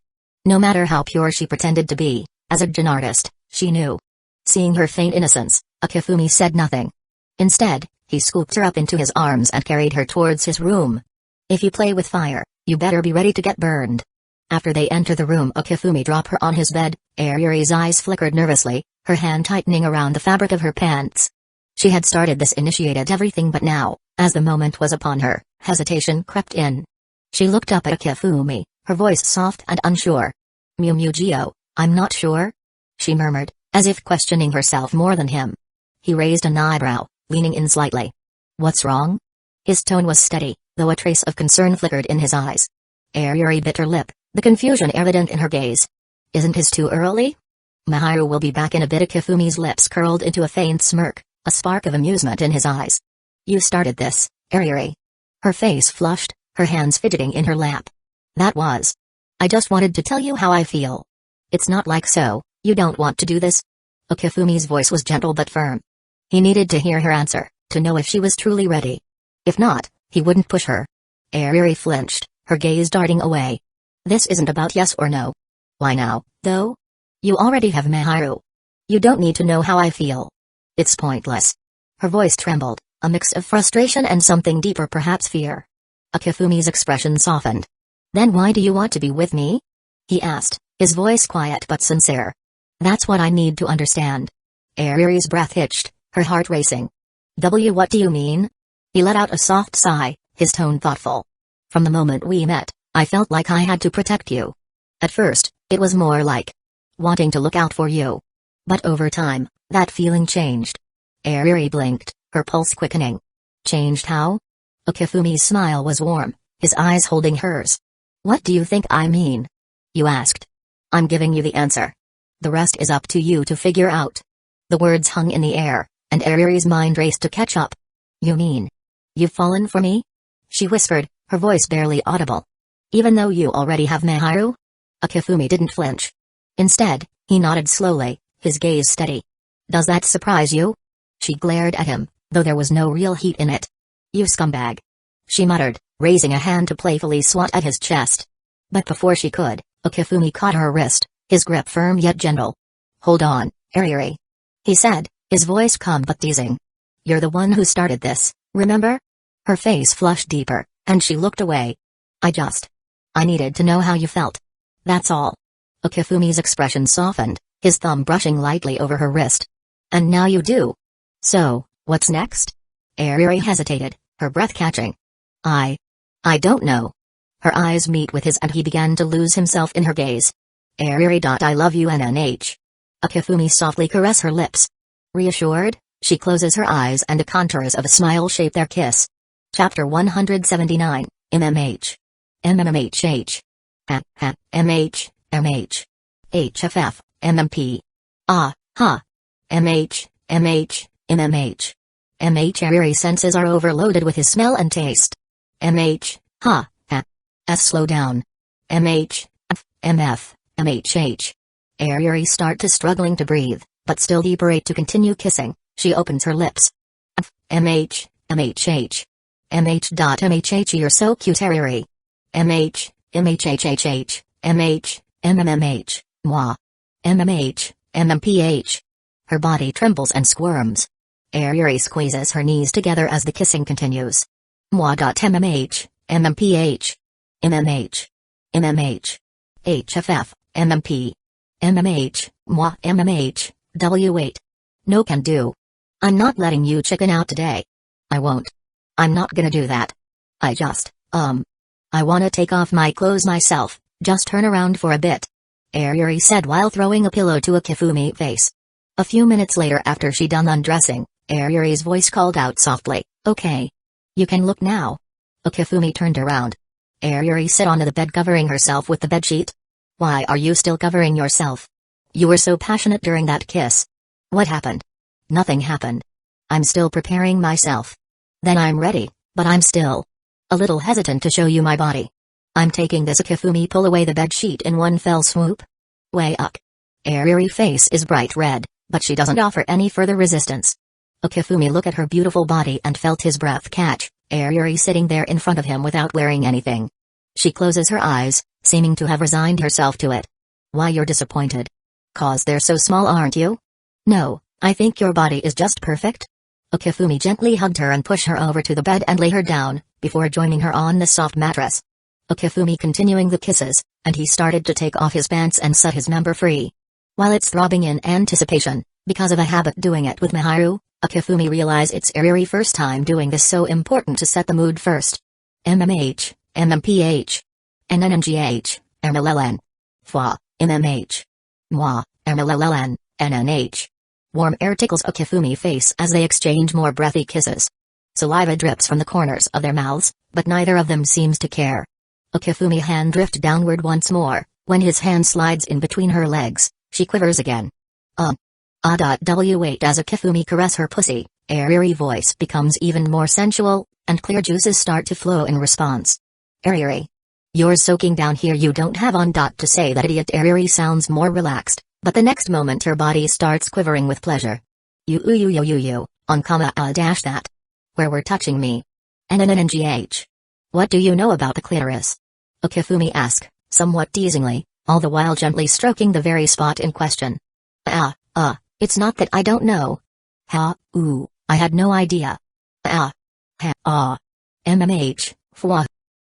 NNH.W8 Mugio. It's different form touching yourself, right? MMH, I told you. I'm not going to talk about that. Stop Stop touching just that one spot, please. Ariri's cute nipples are quivering slightly, it's almost as if they're asking Okifumi to play with them. NNGH exclamation mark. Your nipples are sensitive, too. Please. Be gentle. NNGH. It's almost too much. Okifumi want her to get the most out of this, but don't want to put her off. How about this? Okifumi gently caress her breasts, like he giving them a massage, and at the same time moi. MLLN, MMH. NNH. Even if it's small, it's so soft, can I keep touching them? You can. If you like them that much, you can keep touching. HNNNGH. MH.N. MHHH. Ariri let moans escape. It doesn't hurt, does it? Every time Okifumi pinch her clitoris, Her body bounces up and the bed creaks loudly. Ah, ah. NNH, ah, dot MMPH. Ah. MHHH. Man W8. MMH. Ah. HNMGH. MH. Ah. MH. Ah. No, pinching. Stop eek. MMMH exclamation mark as Akifumi continued to gently caress her. He can feel that Ariri's body is now completely relaxed, and it's about time to take the next step. Ariri. Ha. Onkamao. What is it, Mugio? Don't you think it's time I became your first? Akifumi's voice was low, his tone a mix of tenderness and anticipation. Huh? You mean? Ah. Ariri's eyes widened, her breath catching in her throat as she realized what he was implying. Without waiting for an answer, Akifumi shifted his position, hovering above her. His movements were deliberate, his gaze locked onto hers. Mugio? Ariri looked up at him nervously, her voice trembling. You know what I'm going to do now, right? He asked, his voice steady but soft. Yes, of course. Ariri averted her gaze for a moment, her cheeks flushing a deep crimson. But then she looked back at him, her eyes shimmering with a mix of fear and determination. I'll ask you again. If you don't want to do this, say so. Akifumi said, his tone serious. He wanted to be sure, absolutely sure that she was ready. I want to be with you. Ariri whispered, her voice barely audible but filled with sincerity. Yes, I heard that. But you may have a change of heart. He replied, his eyes searching hers. Do you think I would say that lightly? She asked, her voice gaining a bit of strength. Not really. But from this point on, there's no going back. I'm just making sure. Is this really okay? His voice was gentle, but his words carried weight. Yes. This is okay. Ariri's voice wavered, but she held his gaze. My heart is racing, I'm nervous, and a little scared. But I'm glad that you'll be my first, Mugio. Akifumi smiled at her answer, a rare warmth in his expression. I see. Thank you, Ariri. Rare of you to give a proper thank you to me, and at a time like this. I'm not sure I can accept it. Ariri teased, though her nervousness still showed. She continued softly, but it doesn't feel bad. With her consent confirmed, Akifumi finally began to push his member inside her dripping entrance. Ariri let out a strange, breathy moan as Akifumi's tip touched her. What's wrong? Akifumi asked, pausing immediately, his voice laced with concern. Ah, sorry. Can you just wait a moment? She pleaded, her voice shaky. Wait? What for? He asked, his brow furrowing. I mean, it's just. With your big thing touching me, it made me think about something. She stammered, her face burning. Which means what exactly? He pressed, his tone patient but curious. I mean, maybe I can't do this? She admitted, her voice small. Why not? He asked, his eyes never leaving hers. I mean, maybe it's too big to fit? She blurted out, her words tumbling together in a rush of embarrassment. Akifumi finally get it, she's intimidated by his dick. Hey, Ariri. It's fine. Don't worry. It might hurt a little, but only at the start. Akifumi said softly, his voice calm and reassuring. That's not fine. Ariri exclaimed, her voice rising in panic. It's like you have a weapon down there. Surely there are laws about concealing something like that. Akifumi chuckled, trying to lighten the mood. It'll be fine. This is just normal, I promise. And no, it's not. Ariri shot back, her face flushed. Do you even know the law? Any bladed weapon over 2.3 inches in Japan is strictly forbidden. And your weapon is clearly over that limit. Akifumi raised an eyebrow, a smirk playing on his lips. If that's the threshold, most men would be disqualified. Ariri's eyes widened, and she stammered, please, just make it smaller. Maybe. A fifth of that? That's not how this works, Ariri. Why not? It's part of your body. Can't you control it? She protested, her voice trembling. Akifumi sighed, placing a hand on her shoulder. Take a moment, Ariri. Just calm down. Take a deep breath. Ah, okay.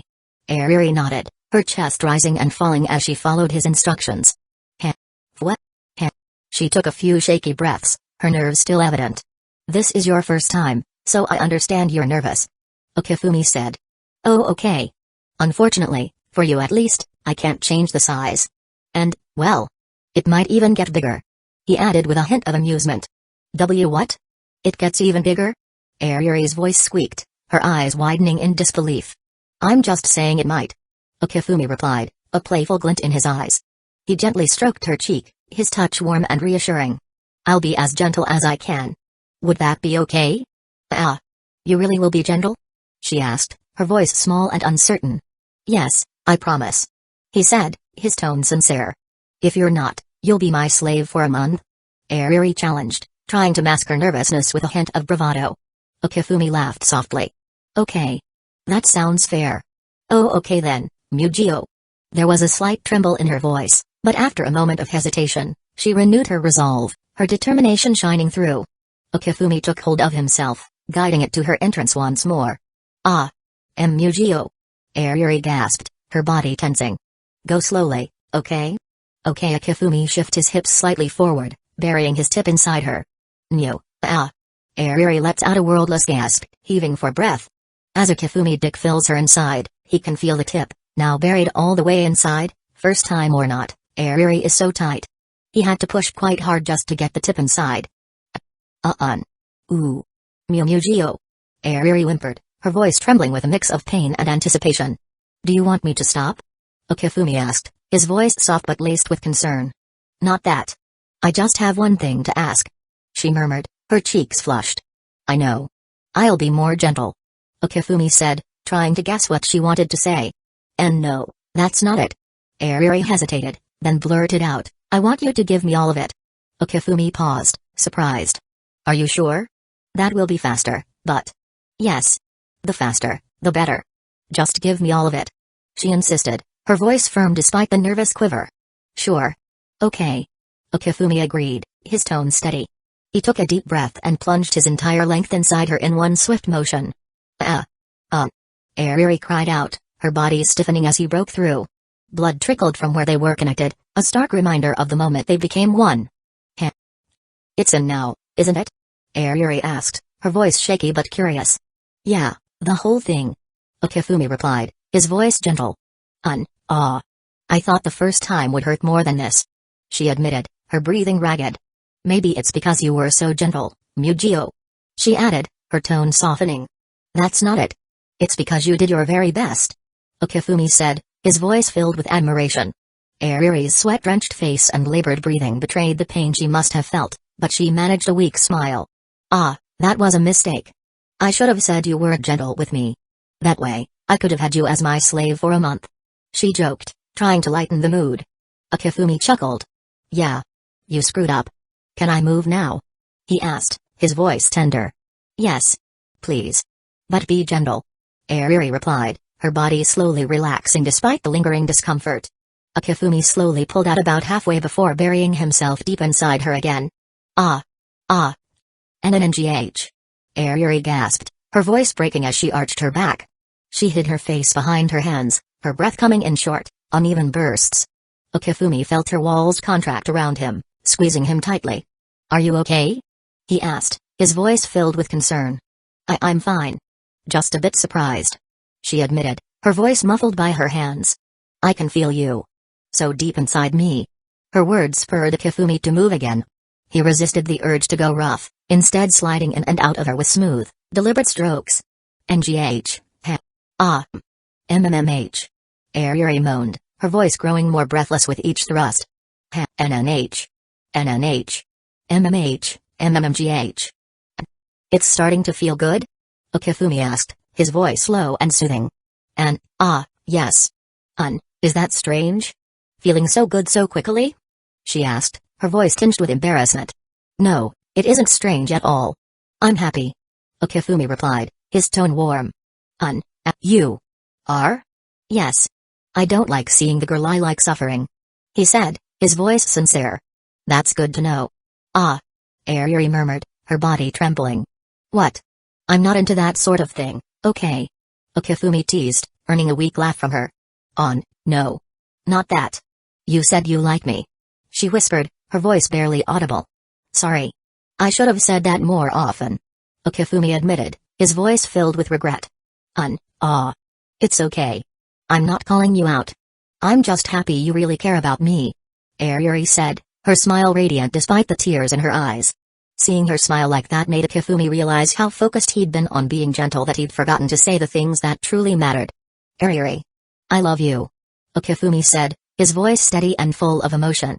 As the words left his lips, her walls tightened around him, and she let out a soft moan.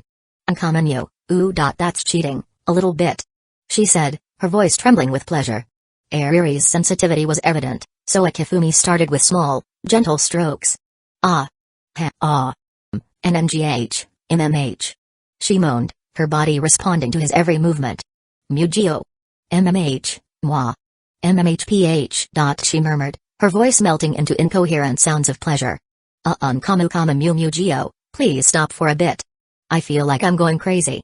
She begged, her voice desperate. That's fine. Go ahead.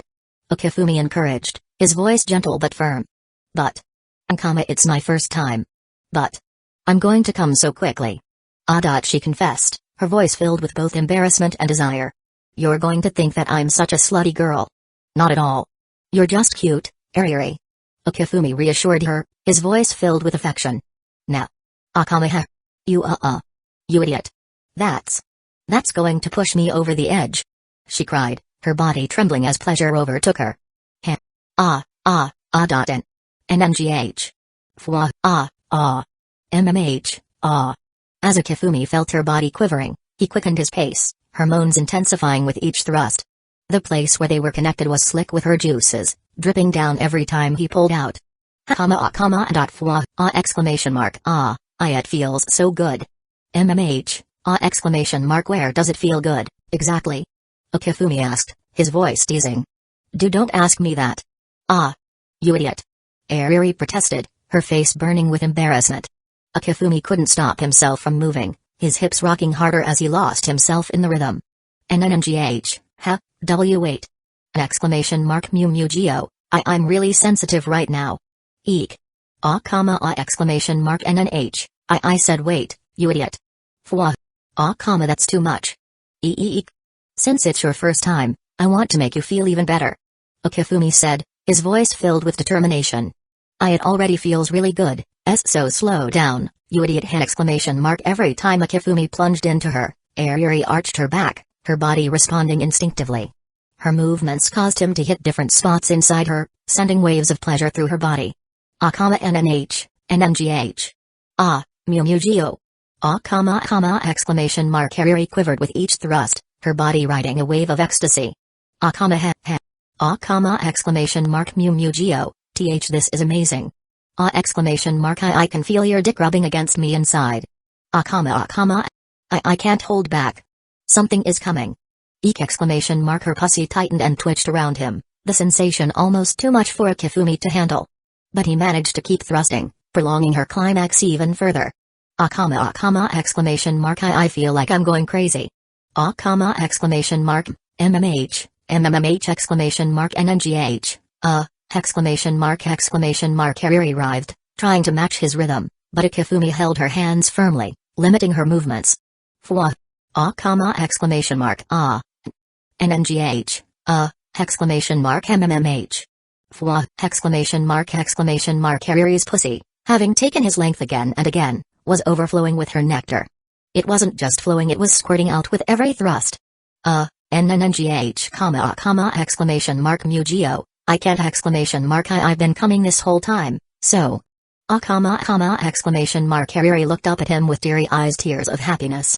She looked unbelievably alluring, her expression a mix of pleasure and vulnerability. MMH, MMH exclamation mark. Eek. Exclamation mark. No, don't look. I must look like such a mess right now. MMH, Does it hurt? Akifumi asked, his voice filled with concern. No, it just feels really good. Fwa. The room was filled with the wet sounds of their bodies moving together and the creaking of the bed, a symphony of their shared passion. Akifumi brought his face closer to Ariri's, captivated by her breathy moans as he lost himself in her. Exclamation mark. Eek. Exclamation mark. NNGH, MMH exclamation mark. She cried out, her voice trembling with pleasure. Exclamation mark. It's so deep. I can't handle it. Exclamation mark. Hurry, Mugio. NNH, exclamation mark. Exclamation mark. I'm gonna go crazy. Her muscles tensed, her body twitching wildly from within. Akifumi doubted she could hold on much longer. He wasn't faring much better. Engulfed in her warmth, he felt himself teetering on the edge, ready to burst at any moment. Ariri. I'm coming. He groaned, his voice rough with desire. Exclamation mark. Mugio. Mugio, It's okay today. She gasped, her words tumbling out in a desperate plea. I want all of it inside. Please. Give it to me! Akifumi rocked his hips, matching the rhythm of her moans, and pushed himself as deep inside her as he could go. Nakama! His tip pressed against what he thought was the entrance to her womb before he finally released, pouring himself into her. Ah! ! Hariri arched her back, her body quivering uncontrollably as waves of pleasure crashed over her. Her essence gushed out, splashing against Akifumi's stomach and dripping down onto her own. Nha! Akama! Violent spasms racked her body as Akifumi added his own release to the mix. NNH, NNGH. HFF. NNH, NNH! A second, softer wave of pleasure hit her, and she let out a satisfied moan, her body finally beginning to relax. Akifumi gasped for air, his body still pulsing as he continued to fill her. There was so much that it overflowed, spilling out of her and onto the bed. MMMH. Ariri's pussy twitched in response, trying to draw out every last drop, but it was too much. The mixture of their fluids ran down her bare skin, pooling beneath them. As their climax finally subsided, the room was filled with the sound of their heavy breathing. NNH, nha, ha, ha. I'm glad I could make you feel that good. Ariri murmured, her voice tender. I'm so happy. Ariri replied, a gentle smile playing on her lips. When he released her hands, she reached up for him, pulling him close. Akifumi drew her into a tight embrace, their lips meeting in a passionate kiss. NNH.MMPH, moi. MMGH, NNH.moi, nha.MLLN, MMPH. After a series of lazy, lingering kisses, Akifumi slowly pulled himself out of her. A mixture of semen, her essence, and a faint trace of blood trickled out, marking the intensity of their union. Ariri. Akifumi whispered her name with as much love as he could muster, but she avoided his gaze. What's wrong? He asked, concern flickering in his voice. I need a moment. Don't look at me right now. She insisted, her cheeks flushed with embarrassment. That just makes me want to look at you more. He teased. Seriously, don't. Don't look at my face. Ariri shoved a pillow into his face, her voice a mix of frustration and shyness. Akifumi chuckled softly. Ah, I see. Now that it's over, you're feeling shy again. I know that, just. Don't look. Don't be like that. You're so cute, Ariri. Hey. Don't start that again. Her tone was sullen, but she finally glanced at him, a soft smile tugging at her lips. You'd rather I didn't say anything? No, not necessarily. So what's wrong? I want you to say it again. Ariri admitted, pouting slightly. Normally, Akifumi might have teased her further, but this time, he simply smiled. You're so cute, Ariri. I love you. I love you too, Mugio. Chapter 180, Ow. It hurts. Ariri curled up on the bed, her face flushed, eyes brimming with tears, yet she wore a sweet, satisfied smile. Akifumi gently ruffled her hair. Get some rest. I'll bring the food in. The takeout's been sitting for too long. This is all your fault. Ariri muttered, blushing even more. Why did you do it so rough? So rough? If your body wasn't so weak, I would have done it until morning. Akifumi shook his head, choosing not to tease her further. He picked up the takeout from the door, helped Ariri finish her meal, and soon after, she drifted into a deep sleep, a look of pure contentment on her face. With her taken care of, Akifumi sat back down at his computer and resumed working. Now that I think about it, I could draw a prequel manga for this game as a little Easter egg for the fans.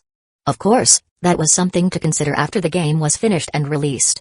Right now, anything beyond that was just wishful thinking. Immersed in his work, time passed quickly. By nightfall, as expected, Maharu and Mashiro didn't return. Since Mashiro's parents were leaving the next day, the two of them were staying over at her parents' place. As for Ariri, after resting all afternoon, she was feeling much better. Still, there was no way she'd be able to handle anything too intense for the next couple of days. She needed time to recover. Considering the situation, he made a quick phone call to let them know he wouldn't be coming back that night. 8 p.m., the long-awaited episode premiere. After a week of anticipation, fans excitedly logged into the video site. I've been waiting for this day forever. My Mayuri. My Tatru. I'm here. Wait. Isn't this just one person? I have no idea where the story is going next. Episodes 1 to 12, what a garbage anime. This doesn't live up to the author's standards at all. Episode 13 onward. Why is there only one episode per week? It's not enough. With high expectations, Episode 17 finally began. And right from the first scene it delivered a shocking opening. In just a single sentence, the show revealed that in the original timeline, Mayuri should have died at this moment. But this time, nothing happened. Then, the time jumped ahead to the next evening. And then those familiar words echoed in everyone's ears. Huh, Mayoshi's pocket watch stopped working? That's strange, I just wound it up earlier. At that moment, the audience's hearts collectively stopped. A masked terrorist flashed across the screen for a split second. Then the opening theme began playing. For a few seconds, viewers sat in stunned silence before snapping back to reality. Idiot. Why did Mayuri die again? Hyuga, poor Mayuri. I feel even worse for Okabe. Mayuri's death is hitting him way harder. He keeps going back in time, remembering everything, only to watch the person he cares about die over and over again. That kind of torment would drive anyone insane. Okabe is suffering, no doubt. But Mayuri isn't having it any easier. Even if she doesn't retain memories, she still experiences the pain of death every single time. The sheer terror in those final moments is enough to shatter anyone's mind. This is crazy. In the original timeline, Mayuri died a day earlier. Why did the timeline shift like this? Fans impatiently skipped the overpowered, desperate to know what would happen next. Okabe, thinking he had finally changed Mayuri's fate, was devastated when, exactly 24 hours later, she died again. Now, he sat on the rooftop, completely shattered. How many loops had he already gone through to reach this point? No one knew. Once again, he turned to Carissa for help. During their discussion, even though she called it just a theory, the audience immediately believed her explanation. So far, there had been 5 messages that altered the world line: the lottery ticket, Mocha's message, Ruka's message, Ferris' message, and finally, the one Okabe sent about tracking Suzuha. After undoing the last one, Mayuri's death had been delayed by a single day. So, what if they systematically reversed all 5 D-mails in order? Wouldn't that return them to the world line where the IBN 5100 was still safe at the Yanagibayashi shrine? As soon as this possibility was raised, an electric jolt ran down the audience's spines. Their skin crawled. So that's it. That's IT. This is genius. Pure genius. If this is really where the story is headed, then this anime is on a whole other level. Brimming with excitement, they continued watching. The next D-mail to undo was Ferris. After a series of events, Ferris regained her memories of the previous world line. But when Okabe asked her to reverse her message, she hesitated. What happens if I don't cancel it? Mayuri's life would remain in danger. Even after learning the truth, she still couldn't bring herself to do it. I can't do it. Are you saying Mayuri's life doesn't matter? Ferris, as one of Mayuri's close friends, immediately denied it.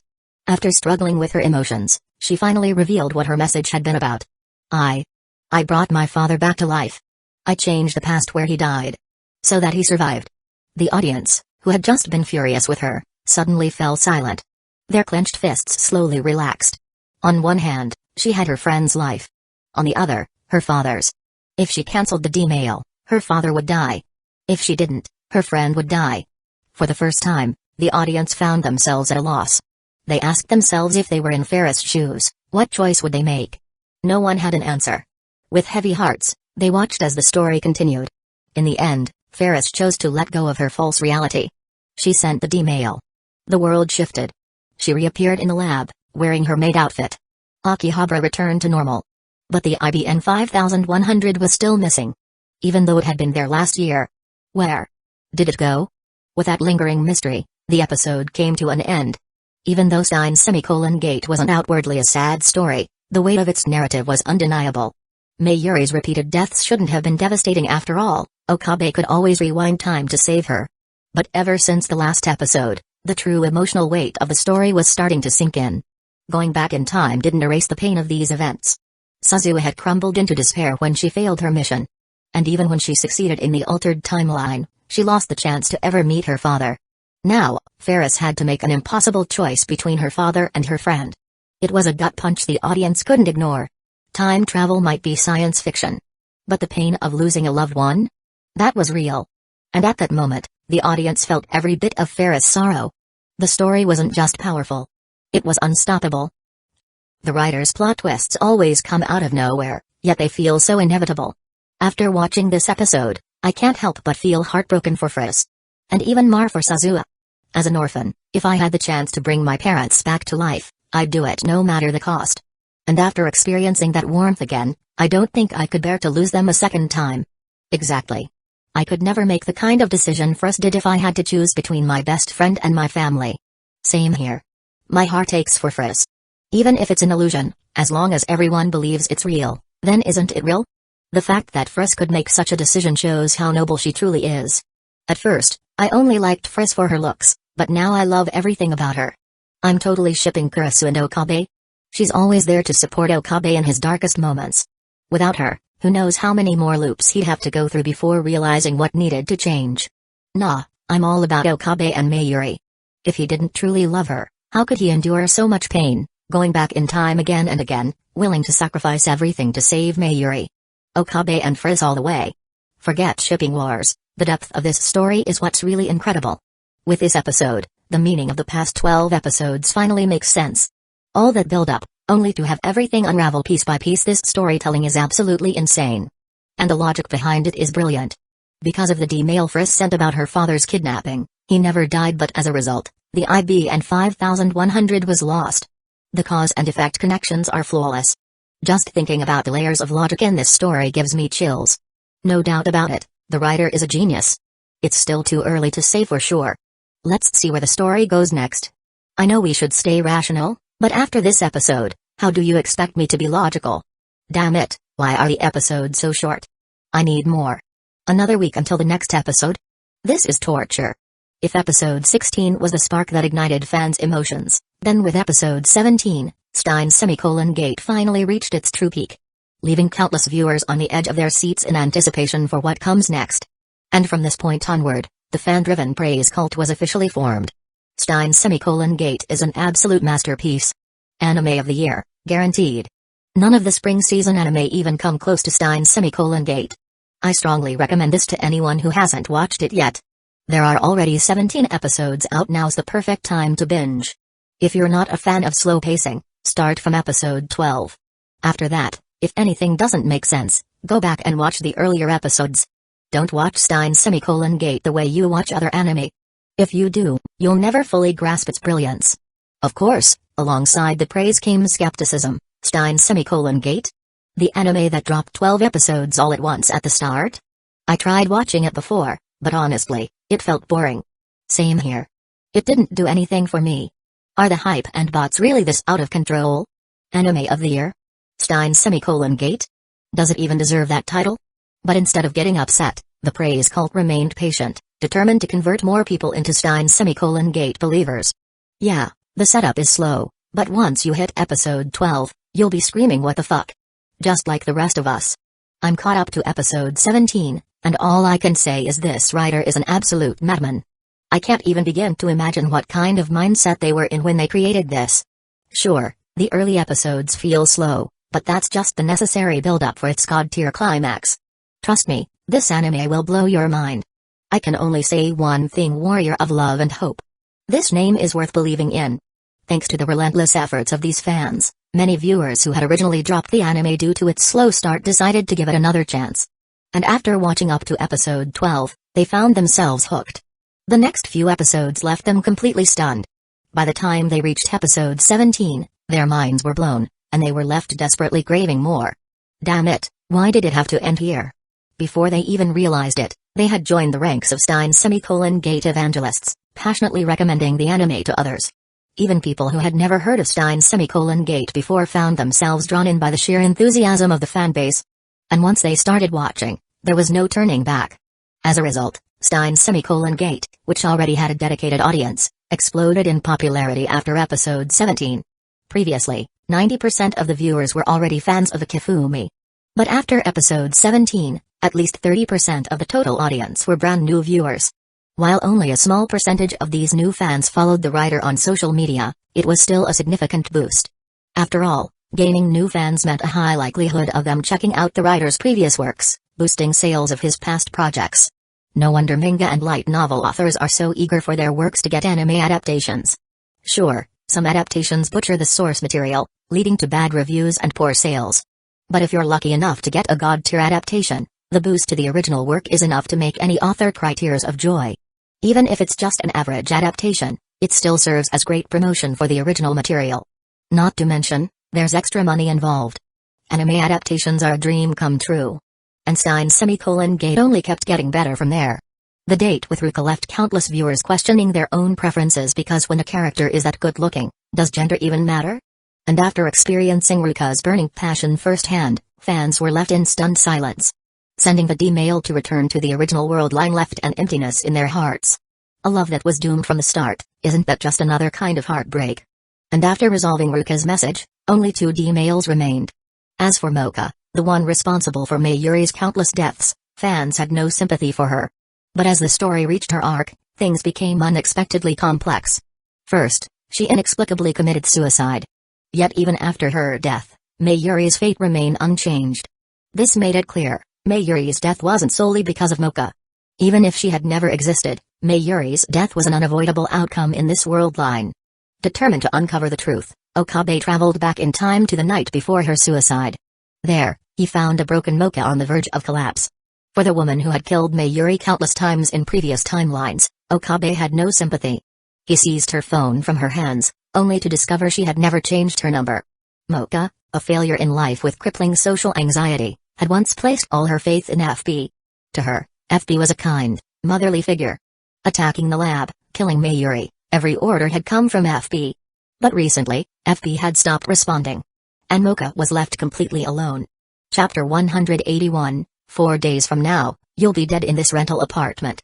Okabe Rintaru, his lips bleeding from biting them, spoke to the woman beneath him. You'll wait for an answer from FB that will never come, and die here, alone. Mocha, you're lying. Okabe, no, it's true. FB will never reply to you again. You've already been abandoned. Mocha, liar. Okabe, when was the last time you received a message from FB, huh? You've been waiting for a reply all this time, don't you think it's strange? Mocha's eyes widened, her gaze filled with confusion and doubt. You'll die here, die in this cold, empty room. No. In this desolate place, you'll die. No. After killing Mayuri, you'll die here. Alone, betrayed, and abandoned, you'll die like an insect. Your life will be for nothing. No one will come to save you, not even FB. No. With his harsh words, Okabe successfully broke through Mocha's last mental defense. Now with some space, he began to sift through her messages with FB. Soon, he found a crucial record. But, the timeline didn't change. Could it be that only FB could control Mocha? Your life will rot in this apartment. But I will go against the world. I will save Mayuri. At last, Okabe's words struck a chord with Mocha. She quietly whispered, coin-operated locker, the one by Pucks, the IBN 5100 is there. That night, Okabe rushed to retrieve the IBN 5100, only to be stopped by his calm assistant. Kurasu, think about it. After all the times you've time-traveled, you've never been able to get the IBN 5100. If you didn't return to the original timeline, you're never going to get it. Her words made Okabe pause. The timeline hadn't shifted, and the numbers hadn't even hit 1%. So the outcome was set. It couldn't be changed. But at least now, there was a direction. All the clues pointed to CERN's bottom-tier organization in Japan, the Wanderers. And the mysterious figure FB. This meant that by focusing on the locker, they could track down FB. After some discussion, Mocha, who also sought FB, teamed up with Okabe. After several failed attempts on time traveling, they finally locked onto their target. The IBN 5100, after changing hands multiple times, had somehow ended up back with their landlord. The two were dumbfounded. After waiting overnight, the landlord sent the IBN 5100 to France, the headquarters of CERN. Confused, they decided to confront the landlord. Once the landlord spoke, they learned his true identity. He was FB, the one they had been desperately searching for. Let's talk somewhere else. Led by the landlord, they made their way to a construction site. At this point, the man had no intention of hiding anything anymore. He confessed everything. Not just to Mocha, but to all of them. He had played the role they longed for in their hearts, gaining their trust and making them do his bidding. Of course, once they were no longer useful, disposing of them was easy. Okabe, filled with anger, shouted at the indifferent landlord, "Suzuamon didn't take care of you for this. What do you know?" The landlord coldly glanced at them before recounting his tragic past. Then, he shot Mocha, the traitor, before turning the gun on himself and pulling the trigger. Traitors had to be dealt with. And those who completed their tasks would also be killed. He had thought about escaping, but now, with the precious item in his hands, he could no longer run. Not wanting to involve his daughter, he chose to end his life. Seeing the two corpses, Okabe was stunned. But, with the assistant's reminder, he remembered he could use the D-mail to change everything. After sending the termination message using the landlord's phone, the timeline shifted once again. Okabe found himself back in the timeline where the IBN 5100 was still at the Yanagihara shrine. The audience watching this couldn't help but feel excited. With the IBN 5100 in hand, this meant that with one final message change, they could finally reach the timeline they had been aiming for. After all this, are we finally going to succeed? Under the eager gazes of the crowd, the progress bar reached its final stretch. The story on screen was still unfolding. I see now. The assistant sat beside Okabe, setting her drink down. If you want to save Mayuri from dying, you need to jump out of this current timeline and return to the one before you sent the first D-mail. Only then can we go back. Okabe spoke, his face visibly more relaxed than before. For that, we'll have to delete those data from CERN's database. Your time travel machine is perfect? Is it? The girl blushed slightly, then turned her head away, speaking arrogantly, of course it is. The first D-mail? The assistant suddenly asked, it's the one, right? The one where I was killed? Okabe, who had just relaxed, turned to her, his face filled with disbelief. The assistant, seemingly unaware of his shock, laughed and added, then you still wanted to touch my body. Okabe's expression froze at that moment, the colors of the scene fading to gray. Cancel all the D-mails up to this point, and restore the timeline. That's a dystopian world where CERN rules. A world that can never exist. A world where Mayuri doesn't die. And in that timeline, Kurasu will die. The scene froze. The audience, who had long since forgotten the earlier events, was also stunned. The joy of saving Mayuri vanished in an instant. What once seemed like a multiple-choice question had now become a single choice. If they choose to save Mayuri, Kurasu will die. If they choose to save Kurasu, Mayuri will inevitably die. As the realization hit, the audience felt something inside them crack. Oh, that's the sound of their hearts breaking. At that moment, Akifumi's long-dormant SNS exploded. Bastard. I watched 20 episodes, and this is what you give me? I should have known. I should have known. How could there not be a knife in that bastard's work? Before, it was a clean and quick stab, but now when we're about to get a happy ending, you stab us. Are you even human? Where's the address? Give me the mangaka's home address. I can't take it anymore. You're not human. Okabe worked so hard, and this is what it all meant? Without the assistant's help, Okabe probably wouldn't have found a way to save Mayuri before breaking down mentally, and now the person who's so crucial has to be given up? Are you a devil? There was no hope in the past. Was there only hell? You made us think the main heroine was the assistant, and now you're going to kill her off? I can't do it. I just can't. I've never been in so much pain. Why did it come so suddenly? I can't accept it. It's not hard to see how much they're suffering right now. Akifumi's previous works, compared to the pain, often left audiences feeling an overwhelming sense of bittersweet sadness. In Madoka Magica, people were heartbroken by the tragic fates of the girls and the final decision made by Madoka. However, it still carried a sense of hope, with Hamura's presence. In Anohana, people felt sorrowful that Menma, who had already passed, lived in a world far removed from the living. Yet, the summer they shared was so moving, it still held its own kind of beauty. In World End, there was sadness over the doomed world, where William and Kthlee's feelings for each other would never have a happy ending. But at least there were people who remembered her, and at least her time with William was the most beautiful part of her life. In Your Lie in April, the sadness of Cory's tragic fate was palpable, but the mutual salvation between Aramakausai and Cory also brought warmth. But in Steins Gate, the amount of sadness didn't dominate the story as much. Knowing that everything could be reset, even when beloved characters died, there was still a chance to save them. With this in mind, the emotional weight was different. Instead of sadness, pain was the dominant emotion. The pain of death, the agony of watching important people die over and over in front of you, the pain of knowing the countdown to death is inevitable, and the pain of being powerless to stop it. The deeper they delved into the story, the clearer the wounds became. The audience's suffering came naturally from the moral dilemma and the complexity of human nature.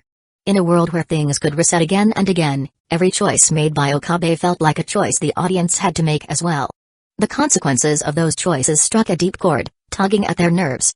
So when the story seemed on the verge of success after addressing all the prior conflicts, and suddenly, it hit them with a cruel choice between two outcomes, the pain was unbearable. What was once a story that could be easily digested suddenly turned heavy, layering even more emotional weight on top of what was already there. Normally, even when a character is written off, fans would complain briefly, expressing their sadness. But now, the angry reactions were unlike anything seen before. And when Akifumi saw those comments the next morning, he couldn't help but exclaim, "That's so scary." He said it lightly, but there was a hint of regret in his expression. The regret wasn't about the game, or that a particular path couldn't reach its ultimate conclusion. If it didn't reach the end, it meant that no one would really die in the end. After briefly enjoying the fans' over-the-top anger, Akifumi didn't give it much thought. As for explanations, he didn't need to give any. These fans were, after all, true masochists. Even knowing that the final outcome would bring pain, they would still complain, but their bodies would be honest and continue watching. Besides, the final story would still be a happy ending. It would be a waste to not use this rare opportunity to make them feel some anguish. Why spoil it for them with the truth when they're just about to enjoy it? What about the feelings they had when they first started watching this drama?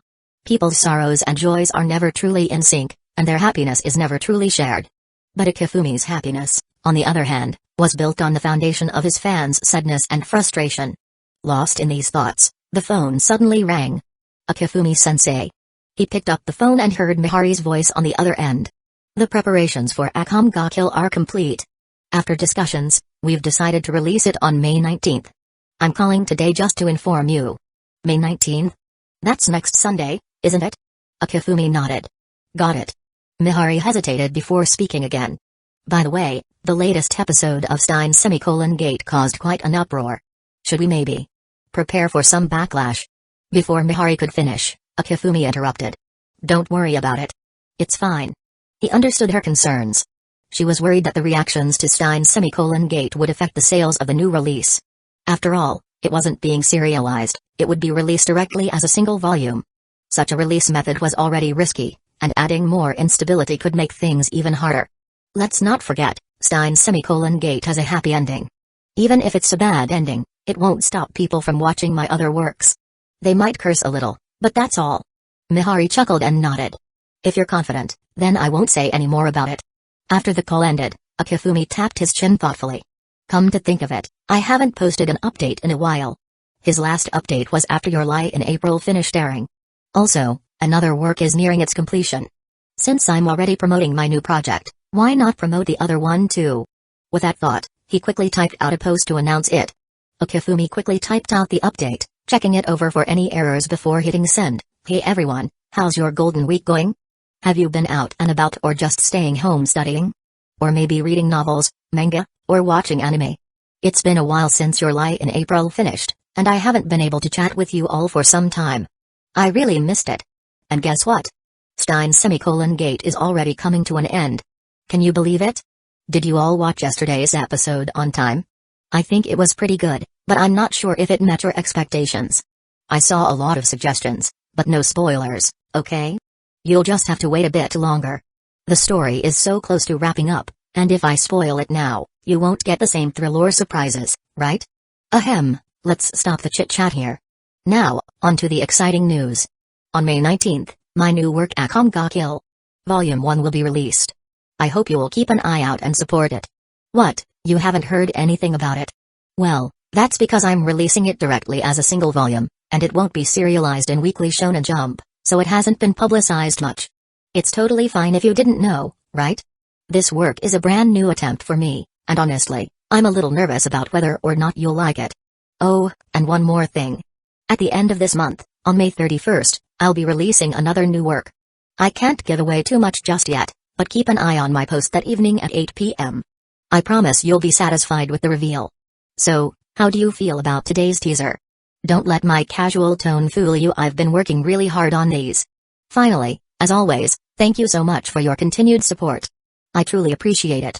Stay tuned, everyone. Chapter 182, finally, a post from Sensei.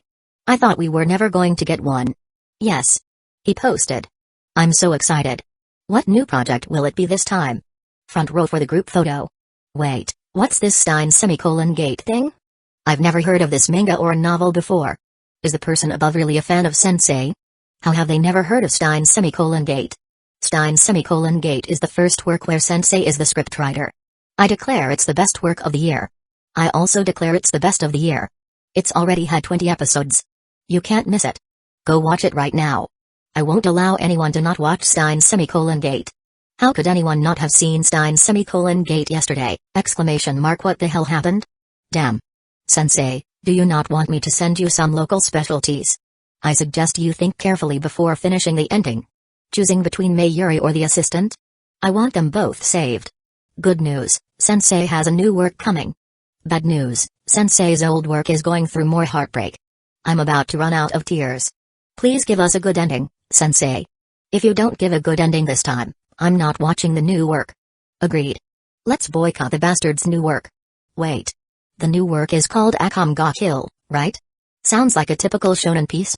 Wondering what kind of surprise this new work will bring. Can't wait. Shonen works are tough to handle, but I support Sensei's bold attempt. Of course. With Sensei's storytelling and exquisite art, what could go wrong? Damn, just thinking about it gets me so excited. The real question is, why didn't it get serialized in magazines? The decision to release it directly is so brave of Shueisha. Who cares if it's brave or not? If Sensei releases it, I'll buy it. Damn you. You traitor. Brothers. It's just a regular shonen work, we have to resist. We can't let the bastard continue this style. Agreed. We need to stay united. Wait. Is there a possibility that this work could fail, and then the bastard won't be able to release works so recklessly in the future? What the fuck? Now that I think about it, this might actually happen. Wake up. No one's really going to stop buying because of the boycott, right? Think about your lie in April. You idiot, don't say that out loud. Wouldn't it be better to have one less competitor? Good grief. I almost fell for your lies. I almost believed it, damn it. Just a few more days until the new work releases, I can't wait. Damn it. Why does it have to be a few more days? I don't want to wait a second longer. By the way. Besides the new manga, there's also news of another new work at the end of May. Sensei's work efficiency is unreal. Sensei's efficiency has always been this crazy, it's not a new thing. I'm keeping my cool. But why not just announce it in this post? Why wait until the end of the month?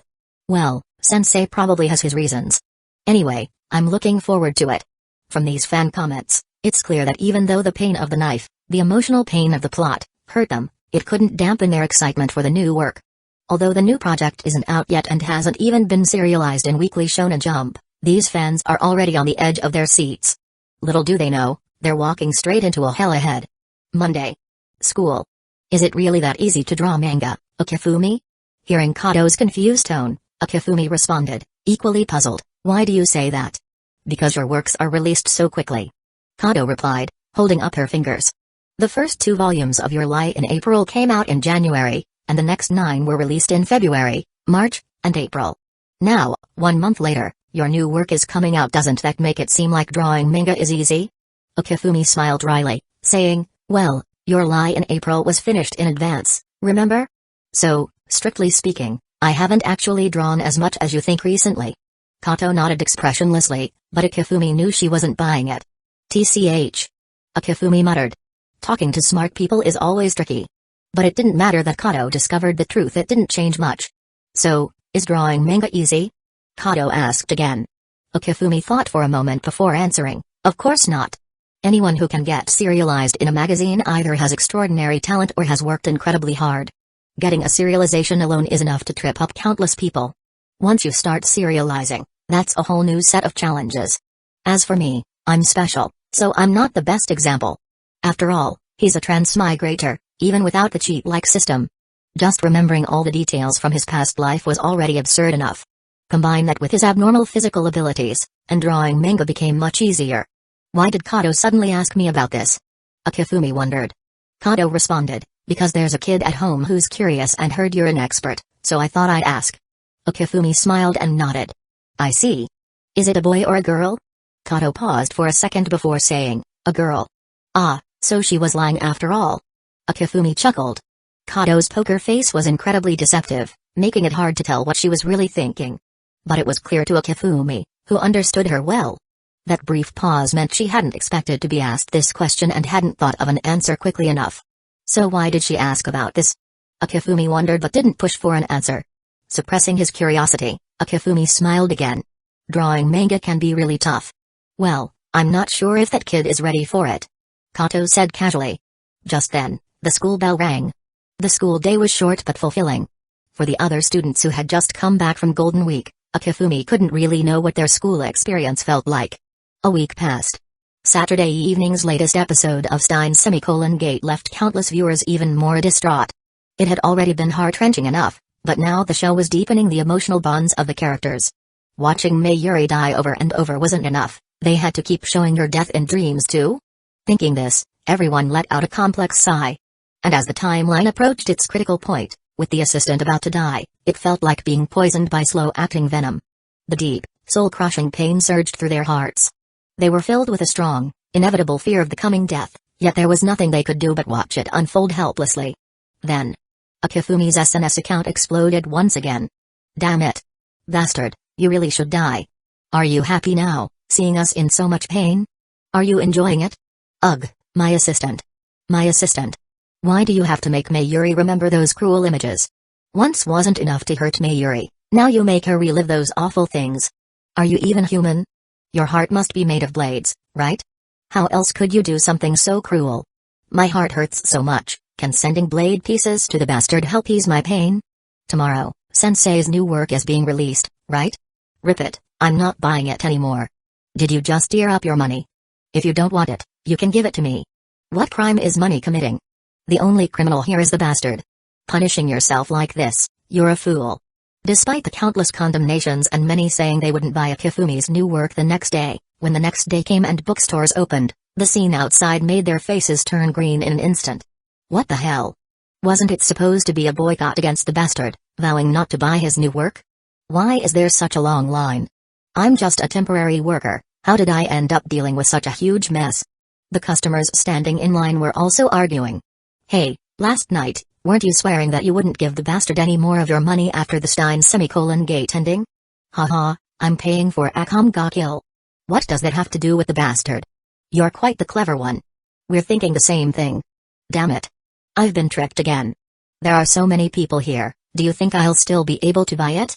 Just thinking about not being able to see Sensei's new work right away makes me feel terrible. Like ants are crawling over me. As the bookstore doors opened, the noise grew louder, and the entire street became bustling with chatter. I wonder if this story will be liked by these guys. This work, both the anime and the manga, had many differences. When it was adapted into an anime, the manga's story couldn't keep up, and with some added elements, many parts were heavily modified. Moreover, the anime's limited length also restricted many things. For example, the organization called Wild Hunt in the manga. This is a terrorist group led by Sura, with most members being Empire artifact users. But unlike hunters, everyone in this organization is a villain. In the manga, there are detailed descriptions of how Akam and others wipe them all out. However, in the anime, this organization doesn't even get a chance to appear. Even for viewers who only watched the anime, they wouldn't even know that such an organization existed. Regarding the emotional lines and the deaths of characters, the manga gives much more clarity. Perhaps losing your favorite character is still painful, but compared to the anime's completely unacceptable and brainless arrangements, the manga definitely handles this better. Of course. Even so, some content still needs to be carefully revised. After all, the idea behind this work is excellent, but some of its execution feels too petty. Also, the original author has a tendency for a bit of masochism and likes to sneak in his own personal biases. These unnecessary aspects will surely be modified by Akifumi. However, in terms of the ending, though, I think the anime's is better. All the other male characters are dead, and the protagonist is the only one left alive? How great is that? Putting these thoughts aside, Akifumi turned his attention back to the computer screen. These are things to consider after a few volumes, since there's no need to revise the earlier parts, just draw them as they are. Of course. Just by having Akifumi's current art style, the quality of this work is already a few steps higher than its original foundation. With the corresponding revisions to the later content, although there's still a gap compared to works like Madoka Magica and Steins Gate. It will definitely stand strong alongside Your Lie in April, World End, and Anohana in terms of quality. The 180-page manga isn't too long, and many fans quickly finished reading it. Yesterday's painful experience with Steins Gate was somewhat healed by this new work. Excited, fans flocked to the comments section. The new work is amazing. Can't wait for the next installment. So short, why is it so short, bastard? The first twist at the beginning really surprised me, didn't expect that at all. Totally has Sensei's usual style. I feel like the twist was a bit too obvious, not quite like Sensei's usual style. Isn't it possible that this isn't even a twist? Didn't the darkness of the Empire get revealed from the start? This is just a normal plot progression, right? The Night Raid group members are really cool. Their first appearance really shocked me. That's why they're called the main team, right? With Sensei's skill, I'm confident about the rest of the story. By the way, in this kind of traditional work, do you think there won't be any more knives? I don't know if there will be knives, but the protagonist definitely won't be the one to suffer. Who said there are no knives? Didn't they just kill off 2 characters right away? Yeah, I'm already crying my eyes out. I suggest the bastard, seeing how badly I'm crying, don't put any more knives in the story. I'm crying too. My childhood friends from the same village, and just like that, 2 of them died. It's too tragic. Your calculations are so obvious, I can hear them from the M87 galaxy. Don't worry, in traditional works, there aren't that many knives. Still don't know when the next volume will be released, but I'm looking forward to it. Exactly. Only releasing 1 volume, do you think I'm looking down on you? Even if I don't have money to buy it, I can always work, right? So don't hold back, give me more. I wish it could be like your lie in April. Not that I want several volumes to come all at once like in your lie in April. But 1 volume per month seems fine, right? I think that should be fine. Although we'll have to wait for the new work to begin, didn't Sensei say there's more coming on May 31st? Can't wait for May 31st. Time flies by, and a week quickly passes. The first week sales of Akam ga Kill were 84,000 copies. Akifumi is quite satisfied with this result. Even though it's a traditional theme, this was a direct release of the single volume. If it weren't for the accumulation of goodwill from his previous works, a direct release like this would have flopped. With first week sales approaching 100,000, calling it a miracle wouldn't be an exaggeration. What's on May 31st? Well, when the time comes, you'll find out, won't you? Chapter 183, Time flies, and before anyone realizes it, a week has already passed. Akifumi leans back in his chair, phone pressed to his ear as he chats with Mihari. The first week sales of Akam ga Kill hit 84,000 copies. A small, satisfied smile tugs at his lips. That was a solid number, far beyond what most single-volume direct releases could hope for. If not for the goodwill he had built from his previous works, this kind of gamble could have ended in disaster. Yet here they were, on the verge of hitting 100,000 in just the first week. Calling it a miracle wouldn't be an exaggeration. So, what's happening on May 31st? Mihari probes, her voice laced with curiosity. Akifumi chuckles, the amusement clear in his tone. Well. When the time comes, you'll find out. This guy is keeping secrets again. Mihari clicks her tongue in frustration. She knows him too well. If he doesn't want to spill, no amount of prying will make him talk. Realizing it's a lost cause, she shifts the conversation. Anyway, have you decided on the second volume of Akam ga Kill yet? When are you planning to release it? We need to make preparations on our side too. Akifumi taps his fingers on the desk, thinking for a moment. For Akam ga Kill, I'm planning to release a volume every month. What do you think? Mihari exhales sharply. That's an insane pace. Can you really keep that up? He chuckles, voice brimming with confidence. Come on, you know me. I wouldn't joke around with my health, right? She isn't entirely convinced but lets it slide. Alright. How about we aim for mid-month for the next one? Sounds good to me. I'll send you the manuscript in a few days. Thanks for your hard work, Akifumi-sensei. Mihari says before the call ends. Akifumi barely has time to set his phone down before it starts buzzing again. Seeing the caller ID, a look of confusion crossed his face, but he answered the call immediately. Machida-san, is there something urgent? Machida Sanoko's voice came through with a hint of bitterness. Akifumi-sensei, world end has finished. Ah, so it's this. Akifumi, acting as if he didn't quite understand, replied, yes, it's finished. You've really put us through a lot these past months. You should have made it harder for me. Machida Sanoko screamed internally. Some things, you only realize how precious they were once they're gone. When World End Project was confirmed and the first few volumes were being released, she had been working non-stop, often losing track of time.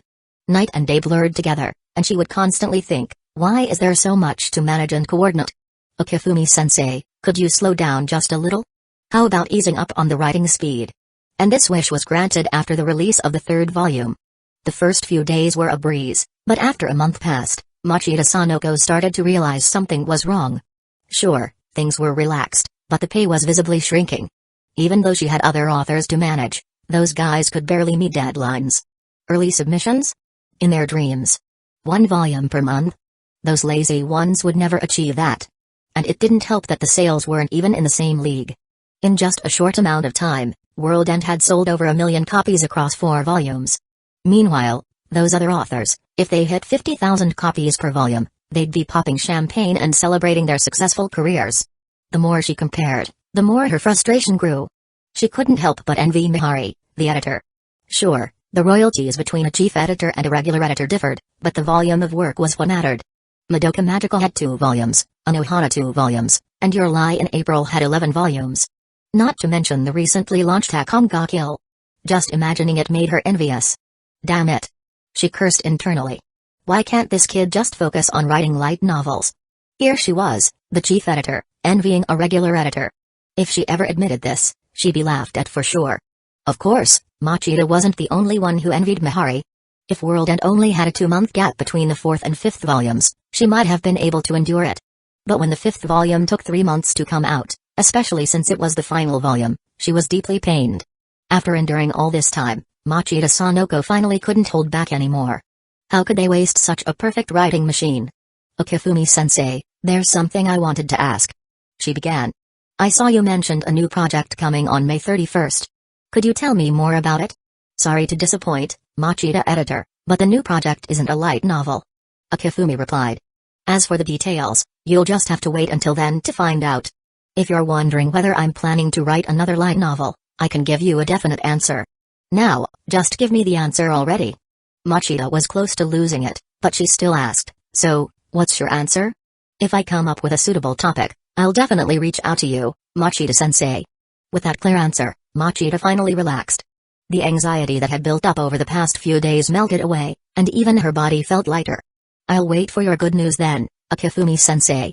Before hanging up, she added, by the way, do you have any ideas for an extra volume for World End or any related merchandise? Comics and animations were the most popular forms of spin-offs, but other things like OSTs and stage plays were also part of the package. Their purpose, of course, was to help promote the work and increase its popularity. Okifumi didn't have any particular thoughts on this and simply replied, you can arrange it however you like, Machida-san. As for an extra volume, there's one more I could write, but I'm too busy at the moment. I understand. Machida smiled brightly. After all, with the speed you're releasing volumes 1 every 6 months, it's already impressive. Even if the extra comes out a year later, fans will definitely understand. TCH. No wonder these people can be so carefree. After chatting for a bit more, Okifumi hung up the phone. On his computer screen, his SNS account was open, and the latest post had completely exploded in the comments section overnight. Last night, Stein's Gate episode 22 had aired as scheduled. In this episode, the usually brilliant assistant had lost all hope and told Rintaro to give up on her. Rintaro, however, expressed his feelings for Kurisu, and the girl kissed him in return, silently accepting his emotions. Then, without any surprises, Rintaro sent the assistant off and, at 1 AB, successfully infiltrated CERN, finding the original message. With excitement, Okabe declared, the battle for the goddess of the present is entering its final stage. Thanks to my comrades who fought by my side for this victory. To all the memories lost.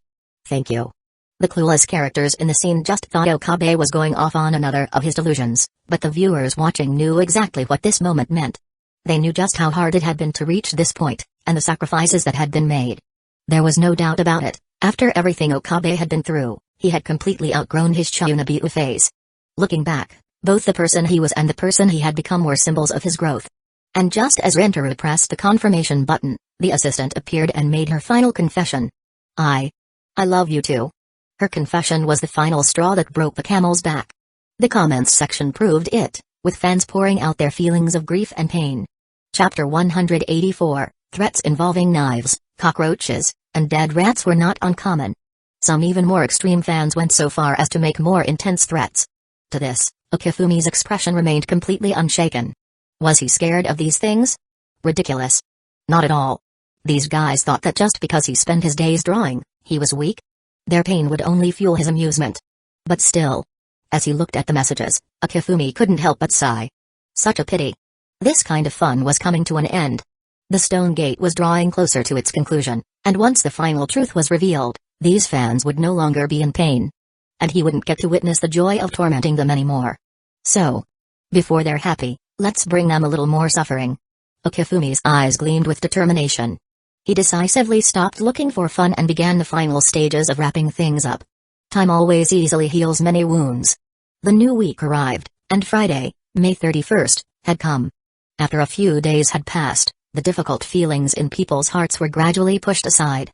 It wasn't that they had forgotten, but they simply didn't want to dwell on it too much. As for when they would start thinking about it again, no one knew. But the remaining 2 episodes still left a glimmer of hope in many hearts. Though happy endings weren't a Kifumi's style, wouldn't it be better if it just ended with this episode? Of course, this was just a beautiful fantasy in the minds of some fans.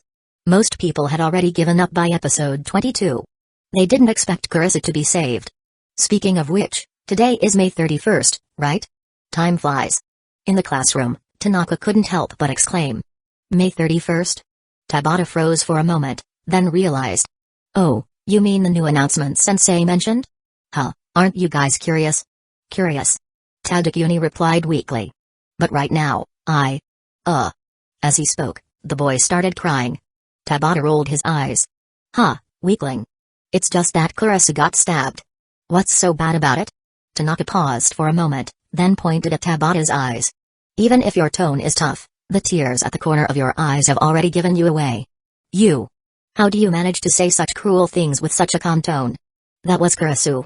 She just died. Just like that. Faced with their complaints, Tanaka calmly shrugged off the tension and replied, because I cried a long time ago. When I saw Kurisu talk about the first few DMI-1s, I went back to review them. From the moment he saw the first DMI-1, he had already started crying. When he watched episode 22, his emotions were like stagnant water, with no ripples at all. Because his tears had already dried up. Tabata and Tadakuni fell silent. They patted Tanaka's shoulder. There's probably no fan who's more devoted to her than you. That's obvious. Tanaka proudly lifted his head. With anticipation, Friday's classes finally ended. After enduring a few more hours, the time came, and it was 8 p.m. What will it be? As Tanaka eagerly refreshed the page, sure enough, a new post appeared. Everyone, how have these days been? Are you still healthy? Eating well? The first sentence of the post made Tanaka fall silent. How had these days been? Well, it had been too damn good. He was healthy, but what did food even taste like? A simple sentence had provoked the anger of even a hardcore fan like Tanaka, let alone the other fans. Suppressing his fury, Tanaka continued reading. Thanks to everyone's support, the sales of Akam ga Kill have been great. After discussing with the editor, we've decided to release a new volume every month. That means the second volume of Akam ga Kill will be out next month, probably around mid-June. Reading this, Tanaka nodded in satisfaction. Now, that was more like it. You damn mangaka, keep drawing. As long as you don't drop dead, just keep drawing. No breaks allowed. This is redemption for the characters you've hurt one by one. Regarding recent comments on Stone Gate. I mean Stein-Gate. I've seen them. I originally wanted everyone to find the answer themselves, but so many people have been asking for spoilers. And since I'm someone who spoils my fans, here's the answer. The line is not the real ending.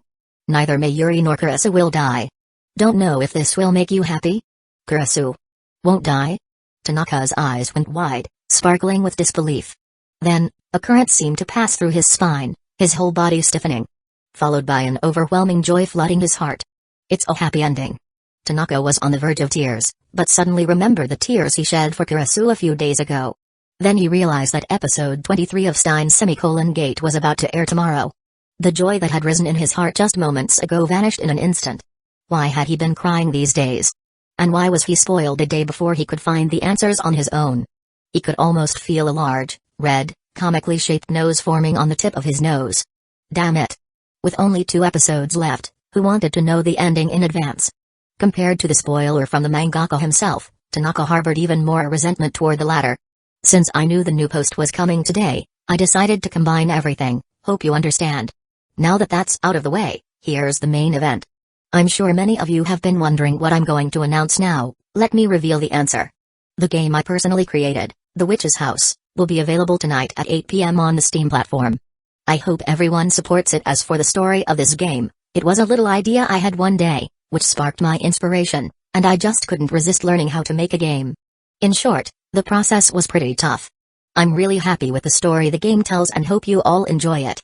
Of course, being a newcomer in the game industry, I know you may have concerns about the game's quality. However, on the Steam platform, As long as the game time is less than 2 hours, you can get a refund. Rather than worry, why not give it a try? What do you think? Once everyone plays through all the endings, I'll post the prequel comic and novel on SNS, so keep an eye out. Chapter 185, Tanaka couldn't help but grin, overwhelmed with joy. This was absolutely amazing. How was the game? Who cares about that? Like Sensei said, there's a solid 2-hour trial period, and if he doesn't like it, he can always get a refund. Did the game interfere with Sensei's main work? No way. When April he saw the completion of Volume 11 of Your Lie in April, and a new work, Akam ga Kill, wrapped up just in time to release in May. Not to mention the completion of the light novel World End this month. And there's still the ongoing Steins Gate anime series. Although only 2 episodes were left, compared to other creators, Sensei's productivity was through the roof. Others may have wrapped up their main projects, but expanding his reach into other areas, what's the harm? After all, ACG is all interconnected. Many scriptwriters and light novel mangakas have also contributed to game scripts before. Sure, it's a bit much to see Sensei making a game entirely on their own. But considering everything this mangaka has done since their debut, this wasn't anything new. A game, really? That wasn't going to change anything for Tanaka. If the game turns out bad, he'd deal with it then.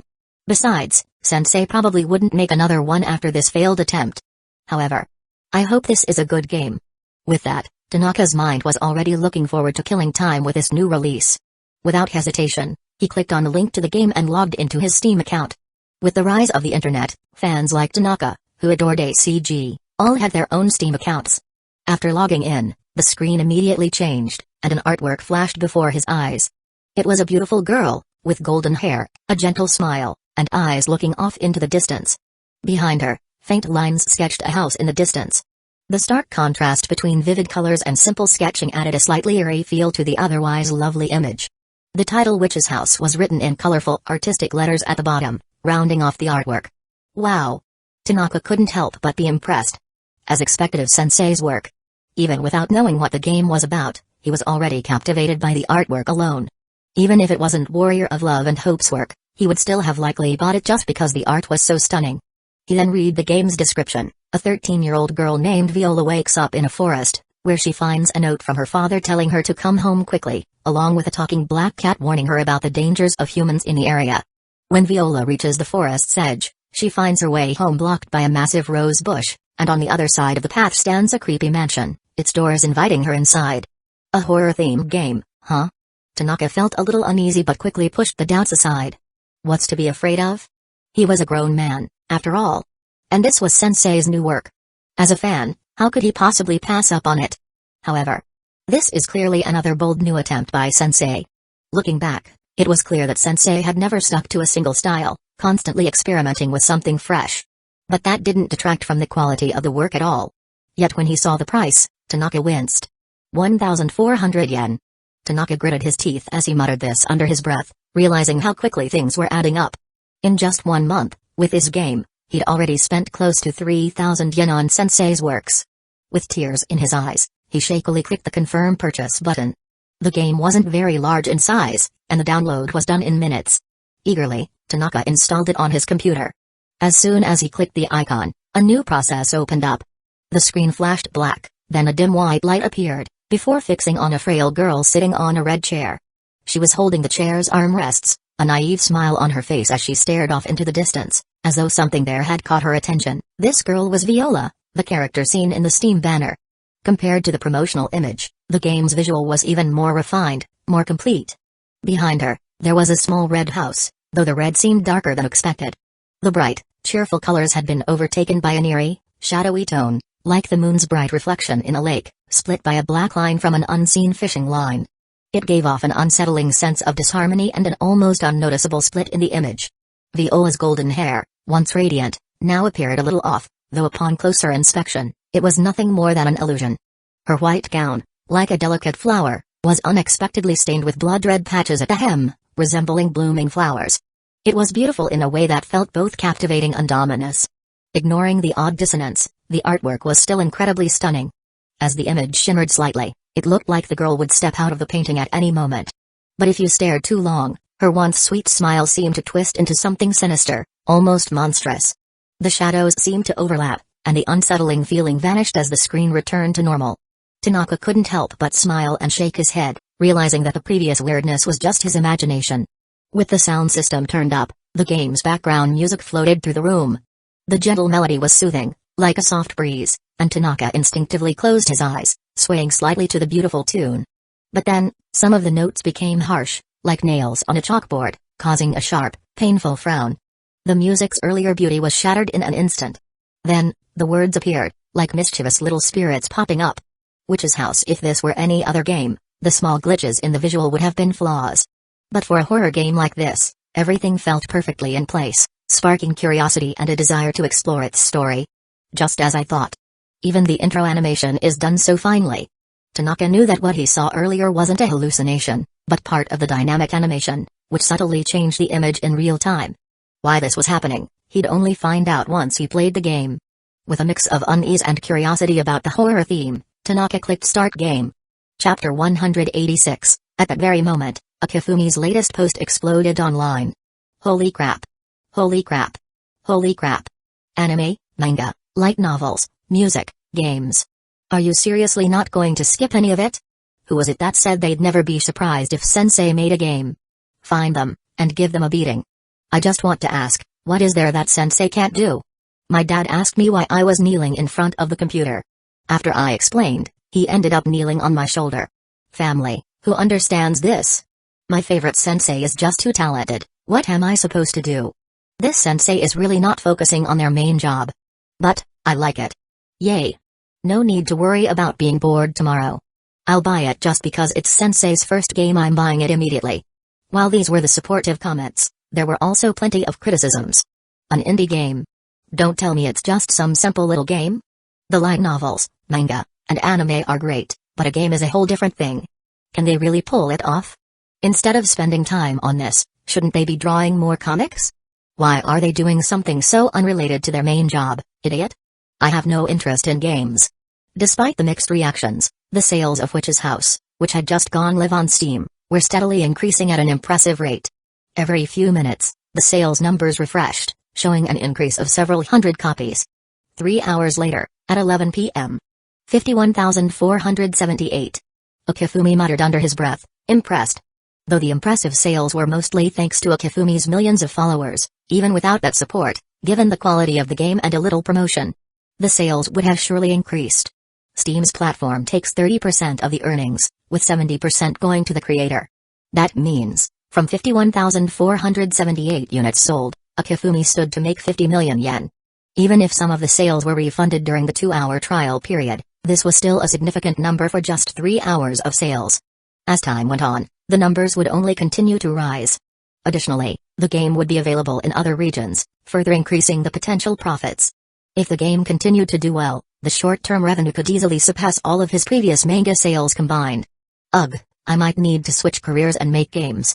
Akifumi joked. Of course, it was all in jest.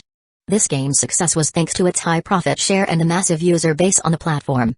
While the short-term profits were promising, the long-term growth would still be in manga.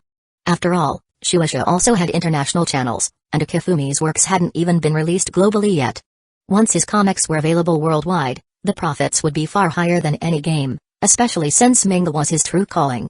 Other projects, whether light novels, anime, or games, were just processes he had to go through to fund his manga career. The plot of Witch's House was perfect, and there was nothing that needed to be changed. The only thing left was to refine the scenes and graphics. After all, the original game was released in 2012, and with the technology at the time, things weren't as polished. The game had been remade in 2018, but Akifumi felt it was still a bit rough around the edges. However, that was to be expected, as the game had been out for so many years. He wouldn't make drastic changes but would refine the game to make it more appealing. After checking the sales again and seeing that they had climbed to 53,000, Akifumi smiled brightly. Time to sleep, time to sleep. He had new manga to work on tomorrow. After finishing Witch's House and uploading it, as expected, new ideas for works began popping into his mind. This proved his initial thought correct. If he had long-form works, even if they weren't finished or released, he would still gain memories related to them. The only thing left to wonder was, if he unlocked 2 long-form works at the same time, what would be the requirement for unlocking a new one? For now, this was just a curiosity he couldn't yet answer. Meanwhile, during his rest, Countless players were diving deep into Witch's house, with Tanaka among them. Despite downloading the game right after seeing the announcement, Tanaka's progress was incredibly slow. Although the game had horror elements, it was more focused on puzzle solving. The game's story wasn't long. Once familiar with it, you could finish in just over 40 minutes. But that was only after getting the hang of it. For first-time players, figuring out the right path was trial and error. Take the early Little Bear storyline, for instance. Tanaka spent almost 5 minutes figuring out how to put the bear into the box. After that, he faced 2 plot kills before finally passing the first stage. The second stage also took a considerable amount of time. But it was the third stage that truly tested him. The part with the spider web and the butterfly to unlock the door took him an entire hour of trial and error, alongside facing multiple plot kills. Tanaka was practically numb from frustration by the time he finally reached the next room. After saving his progress, he entered the next red room, only to be hit by flying knives again, resulting in another game over. Idiot. Tanaka slapped the desk in frustration, reloading the game. With a smooth movement, he dodged the flying knives and smiled smugly. You might be strong, but with unlimited saves, how could I lose? Halfway through the room, another flying sword came from behind, piercing him again. Tanaka took several deep breaths, trying to calm his racing thoughts. Reloading once more, this time, he managed to pass the room without incident. He spotted a sack nearby and decided to interact with it. There was a sack, with a small tear revealing its contents. Look inside, do nothing. Tanaka chose the first option without hesitation. It's all dead cats. Is that it? Tanaka didn't think too much and continued exploring. With the frog's help, he moved on to the next part of the story. Then. Damn it. What a trash game. Chapter 187, Hehehe, this frog is just too adorable. Despite being a tough guy, Tanaka had absolutely no resistance to the sheer cuteness of this little frog. Though it didn't speak, its lively expressions and animated movements brought out an undeniable charm, obedient, lovable, and utterly irresistible. Honestly, who could withstand such an adorable, well-behaved creature? No one. With the help of the little frog, Tanaka successfully progressed to the next stage. According to the game's hint, both sides needed to be symmetrical. This seemed to be the key to unlocking the next room. He tried opening the door. Sure enough, it wouldn't budge. Tanaka carefully examined the differences between the two sides. After a few minutes of adjustments, he nodded in satisfaction. As expected of me. However, what's going on? Did the game bug out? The two sides are perfectly symmetrical now, so why won't the door open? Frowning, Tanaka pondered for a moment before noticing the white note stuck to the wall, the very note that provided the initial hint. In that instant, his inner detective awakened. A flash of inspiration struck. Without hesitation, he controlled his character to interact with the note. Both sides must be symmetrical. Remove the note, do nothing, of course. A bright smile spread across Tanaka's face. The exhilarating rush of solving a puzzle washed over him. It was moments like these that made puzzle games so thrilling. Without a second thought, he selected remove the note. A new message immediately popped up. Both sides are now symmetrical. You hear the sound of a lock clicking open. Feeling triumphant, Tanaka was about to leave the room when he noticed the little frog still sitting obediently on the chair. Quickly, he walked over and attempted to pick it up. As expected, he successfully added it to his inventory. Ah! This little guy is just too cute. With that heartfelt exclamation, Tanaka moved into the next room. Following his usual routine, he first examined the note in the room. After entering this door, proceed to the next door without looking around. Don't look around, huh? Tanaka nodded thoughtfully before turning to inspect the bookshelf. The Witch's Diary, read, don't read. Come to think of it, I've seen something like this before. Though he wasn't too invested in the game's story, his curiosity got the better of him, and he instinctively chose read. Mom and Dad don't love me either. So, I ex them. Since then, I've been living here alone? Tanaka nearly burst out laughing. What kind of devoted child was this? Absolutely brutal. He muttered a few sarcastic remarks in his mind before moving into the next room. The moment he stepped inside, a sword came flying straight at him, impaling him on the spot. Staring at the game over screen, Tanaka sat there in stunned silence. His face darkened as he reluctantly selected load game. But as soon as he saw the last save point, his expression soured even further. Oh, come on. His save point had sent him all the way back to where he first got the little frog. Which meant he had to redo everything. Even if it wasn't that much trouble, it would still take several minutes to repeat the process. Damn it. Grinding his teeth, Tanaka begrudgingly retraced his steps. Once again, he aligned the two sides, opened the door, and prepared to move forward. This time, however, he wisely decided to return to the previous room and save the game first. A saint CE never falls in the same place twice. Better safe than sorry. Praising his own foresight, Tanaka once again moved forward. As he stepped into the next room, a flying sword came at him. This time, he skillfully dodged to the left only for something to drop from the ceiling and crush him flat. Damn it. The game over screen appeared once more. Tanaka felt like his intelligence had just been repeatedly slammed into the ground. What kind of BS is this? Going straight gets you skewered. Dodging to the side gets you crushed. Was this a no-win scenario? Wait a second. After entering this door, proceed to the next door without looking around. Recalling the note's warning, Tanaka's eyes gleamed with understanding. Is it possible that the key is to not read the note at all? Determined to test his theory, he re-entered the cursed hallway. As expected, a sword came flying at him. Tanaka swiftly dodged to the side and this time, nothing fell from the ceiling. Phew. Exhaling in relief, a victorious grin spread across Tanaka's face. Ha. This game is nothing before my brilliance. Tremble before me. Mwahaha. Upon spotting the black cat a save point, Tanaka immediately rushed over to trigger it. Yo. I'm here too. It's my job, after all. Now that I think about it, why is this black cat the only character with voice acting? Though a bit puzzled, he didn't dwell on it and continued reading the cat's dialogue. After recalling the diary entry from earlier, Tanaka felt as though the game was telling a complete story, one he had previously ignored by skipping through everything. But now that his interest was piqued, he decided to pay closer attention and piece together the narrative. Clicking ahead, the black cat continued speaking. Why did you insist on coming here? She doesn't have much time left, soon, she'll be saying goodbye to you. Who is she? The witch?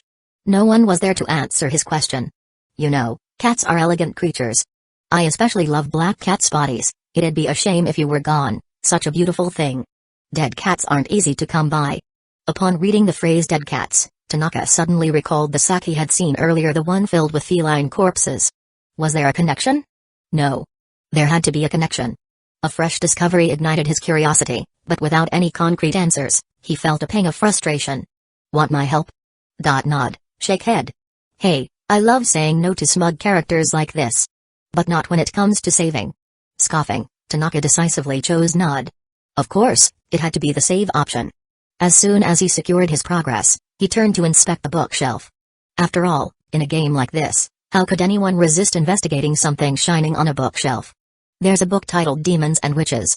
Read, don't read, duh. Read it. And so, he turned the page.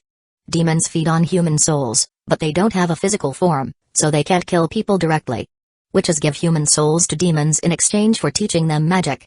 Once humans form a contract with demons, they are called witches. So, the witch refers to a woman who made a contract with a demon, right? The witch's house. Does that mean this house? Tanaka nodded thoughtfully, then a new question surfaced in his mind. Chapter 188, so, what would it be called if a guy makes a contract with a demon? A wizard house? It felt off somehow. Tanaka controlled the character to touch a piece of paper below. Unlike self-spell magic, magic that involves two people is usually harder to cast. The reason for this is that this kind of magic requires the cooperation of the other person from the heart. Therefore, for this magic to succeed, you must earn the other person's trust. Body-swapping magic? TCH, as expected of a demon, they really have some strange methods. Tanaka muttered to himself and guided the character down the hallway. At the end of the hallway, there was a table with a book on it. The Witch's Diary, after my parents. A demon came and ate them. Tanaka froze, recalling the information he had seen earlier. So the correct sequence is: my parents didn't love me, so XXXX, a demon came and ate them. Since then, I became a witch, and I've lived here ever since. That's it. It must be this way. Tanaka nodded confidently, a bright smile spreading across his face. Maybe this was the thrill of solving a mystery, finding the real answer through one clue after another. The rush of excitement he felt in that moment was indescribably delightful. He continued reading. The demon brought me to this forest, it thanked me for giving it something to eat, and in return, it gave me this house. Then I became a witch, the demon said. If I kept helping it find humans, it would teach me a healing spell. A healing spell? Wait, did this girl have some kind of disease? Tanaka regretted not paying more attention to the earlier plot. But now that he had to replay it, he didn't have the patience for that. Forget it, let's just move on. With that thought in mind, Tanaka guided the character to the next room. The next room had a gloomy, dark atmosphere. In the center of the floor was a note. That guy is really hungry. There were no other special details in the room. The only option was to move to the passage on the right side, which led to the next room. As he approached, a prompt appeared. It seems like there's something behind the door. Then, 4 options appeared. Press ear to the door, do nothing, open the door, observe the door. Choosing between these options wasn't too difficult. Observe the door, there's a small window on the door, about the size of your palm. As Tanaka made the choices, a series of prompts appeared. Look inside, there's a giant snake, press ear to the door. You hear the sound of a large creature rubbing against the ground. Looking at the 4 options again, Tanaka felt numb. He had already selected the first 2, leaving only, do nothing, and, open the door. Behind the door was a giant snake, and it was hungry. If he opened it, wouldn't that be feeding it directly? So, do nothing? Let things slide? Tanaka thought about it and chose to do nothing. A new screen appeared in front of him. It had, items, read, and, settings, as options. He instinctively clicked on items. But there were only 2 things in the inventory. The frog, this frog is lost and looking for its way home, letter. Wait a minute. No way. Tanaka hesitated but then clicked on the frog. Put the frog through the small window, do nothing. The 2 choices were incredibly clear. If he sent the frog in, the snake would be fed, and he could continue to the next stage. If he did nothing, the story would end right there. Tanaka fell silent. The image of the frog appeared in his mind. It was in a pond, sitting obediently in the middle. As he approached, a prompt appeared. Do you like frogs? When the main character nodded, the frog happily followed. Because the protagonist liked it, the frog simply followed, helping to open mechanisms and sitting quietly like an obedient tool on a chair, helping the protagonist clear one stage after another. This cute little thing, now he was supposed to feed it to the giant snake behind the door. Just thinking about this cruel decision sent a wave of dark emotions surging through his heart. It wasn't sadness or sorrow, but something heavier. A feeling that weighed on him, making it hard to breathe. This is just a game. This is just a game. He repeated to himself, his gaze growing more determined. Despite the pain of making such a cruel decision, if he wanted the game to continue, there was no other way. Tanaka took a deep breath and made the painful decision. Put the frog through the small window. The frog is very unwilling. Another 2 options appeared before him. Force it in, forget it. Damn it. You fucking force me to choose again. Tanaka slammed his hand on the table, letting out an angry roar. The first choice was still justifiable by telling himself, it's only a game. But the second confirmation completely shattered that delusion. It made it clear, you are the one sending the frog to its doom. For Tanaka, who had fully immersed himself in the game, this was an emotional breaking point. As a kind-hearted person, this moment was enough to destroy his mental defenses. Give me my money back. Even though he was a fan of the creator, even though he liked the creator's works, he couldn't continue playing this game for another minute. However, just as Tanaka was about to request a refund, he was stunned to discover. How is this possible? I've already played this crappy game for 3 hours. Time had passed so quickly that he didn't even realize.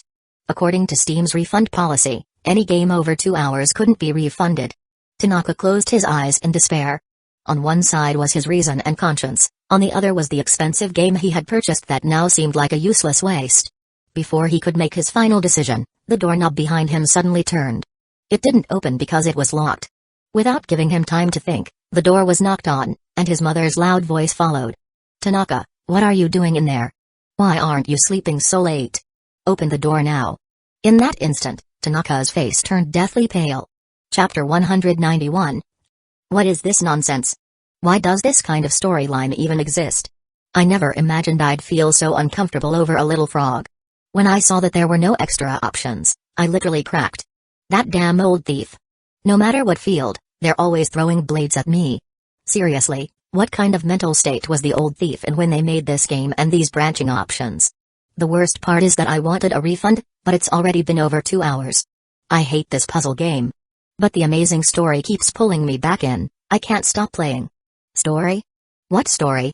You're playing a puzzle game, and you're not interested in the story? Isn't that like having breakfast without miso soup? Ahem, what I meant was, I'll finish the game first, then I'll explore the story.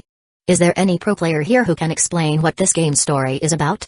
Based on the current walkthrough, here's the rough storyline. Ellen's health has been bad, and no one ever plays with her.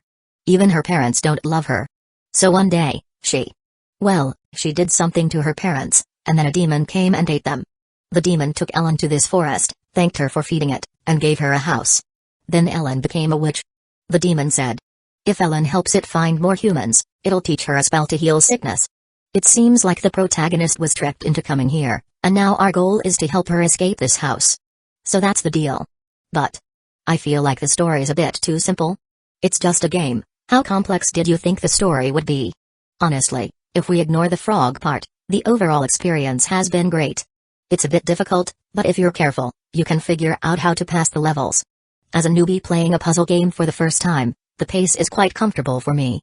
I don't like horror elements, and I was still scared. If you don't like horror, why even play this game? You're just asking for trouble. Who told you this was the first game released by Warrior of Love and Hope Sensei? Of course, I'm supporting it. After reading everyone's discussions, I've calmed down, so I'm continuing with the game now. What the fuck? How did that guy upstairs recover so quickly? It's just a game.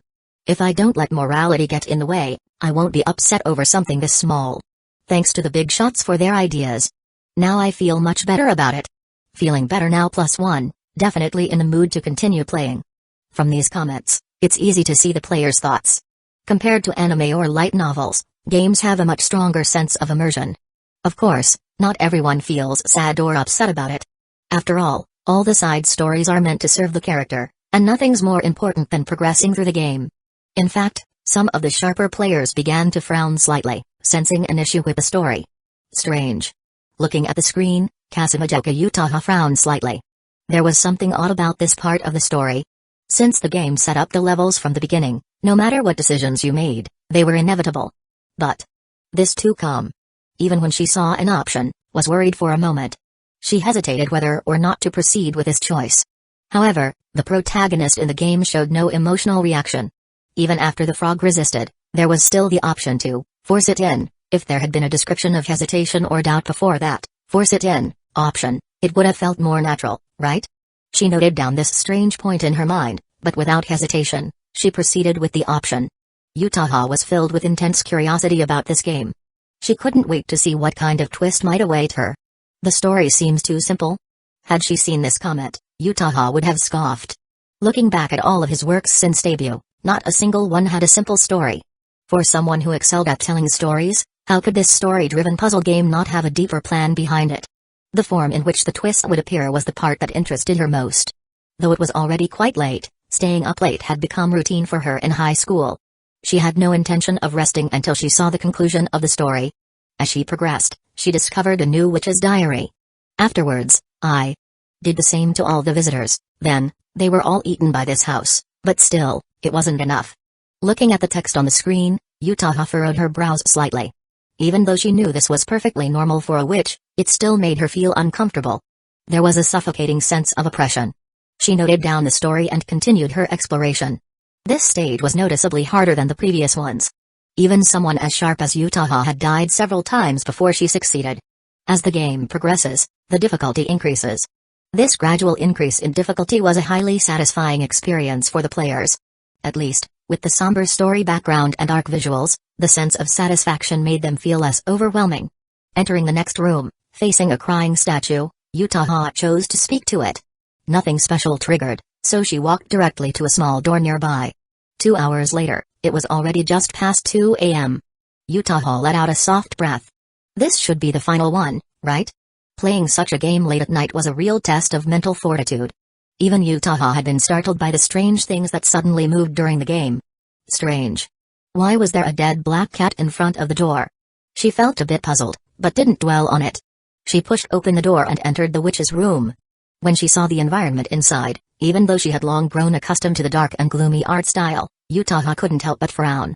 Blood was scattered everywhere, sending a chill down her spine. The bed sheets, which should have been white, were now stained crimson with blood, an alarming sight.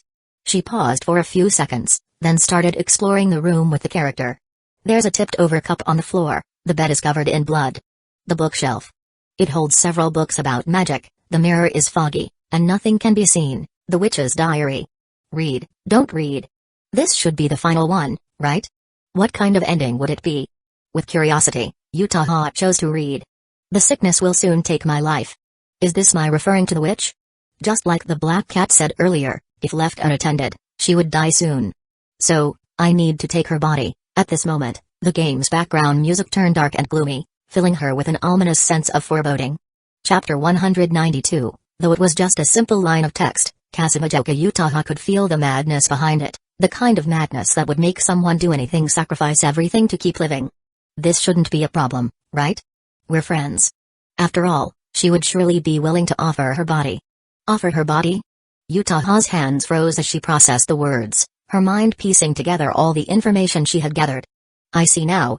Could it be the body-swapping magic they mentioned earlier? She thought. The witch hid her true identity, became friends with the protagonist, and on this crucial day, when she was about to die, lured the protagonist here to take their body. But no, that didn't make sense. Utaha shook her head.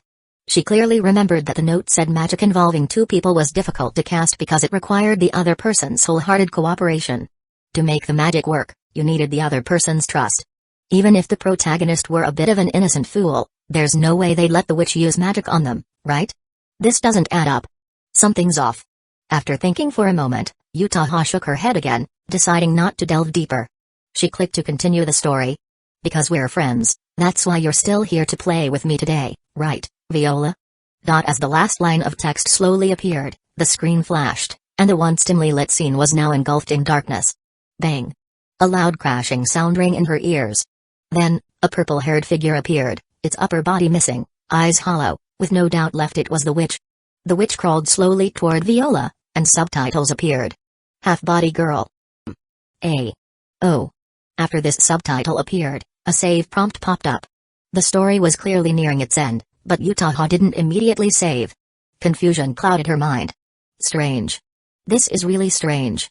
Even if the witch were dying, she shouldn't look like this. The pitiful image she presented seemed more like a victim than a villain. Did I overlook something? Utaha sighed, realizing that no matter how much she thought about it, there wouldn't be a clear answer. She saved the game and prepared for the final chase. It wasn't much of a chase, really more like a one-sided pursuit where the outcome was inevitable. After a few failed attempts, Utaha finally managed to escape the house. Is this really the end? She wondered, guiding her character back to the starting point. The location where the player first woke up now had an additional letter for some unknown reason. Is a new information? She thought, her eyes lighting up, and she immediately chose to read it. It was the first half of the letter. Viola, I shouldn't have yelled at you yesterday. I'm sorry. A long time ago, there was a legend. It was said that a witch lived in that forest and would take away lost children. Your friend, her house is near the woods, so I was really worried about you. Is your friend's name Ellen? Let's go to her place. The letter ended abruptly there. So, the original version should have been something like, it's fine to visit her, just don't wander too far into the woods. Come home early.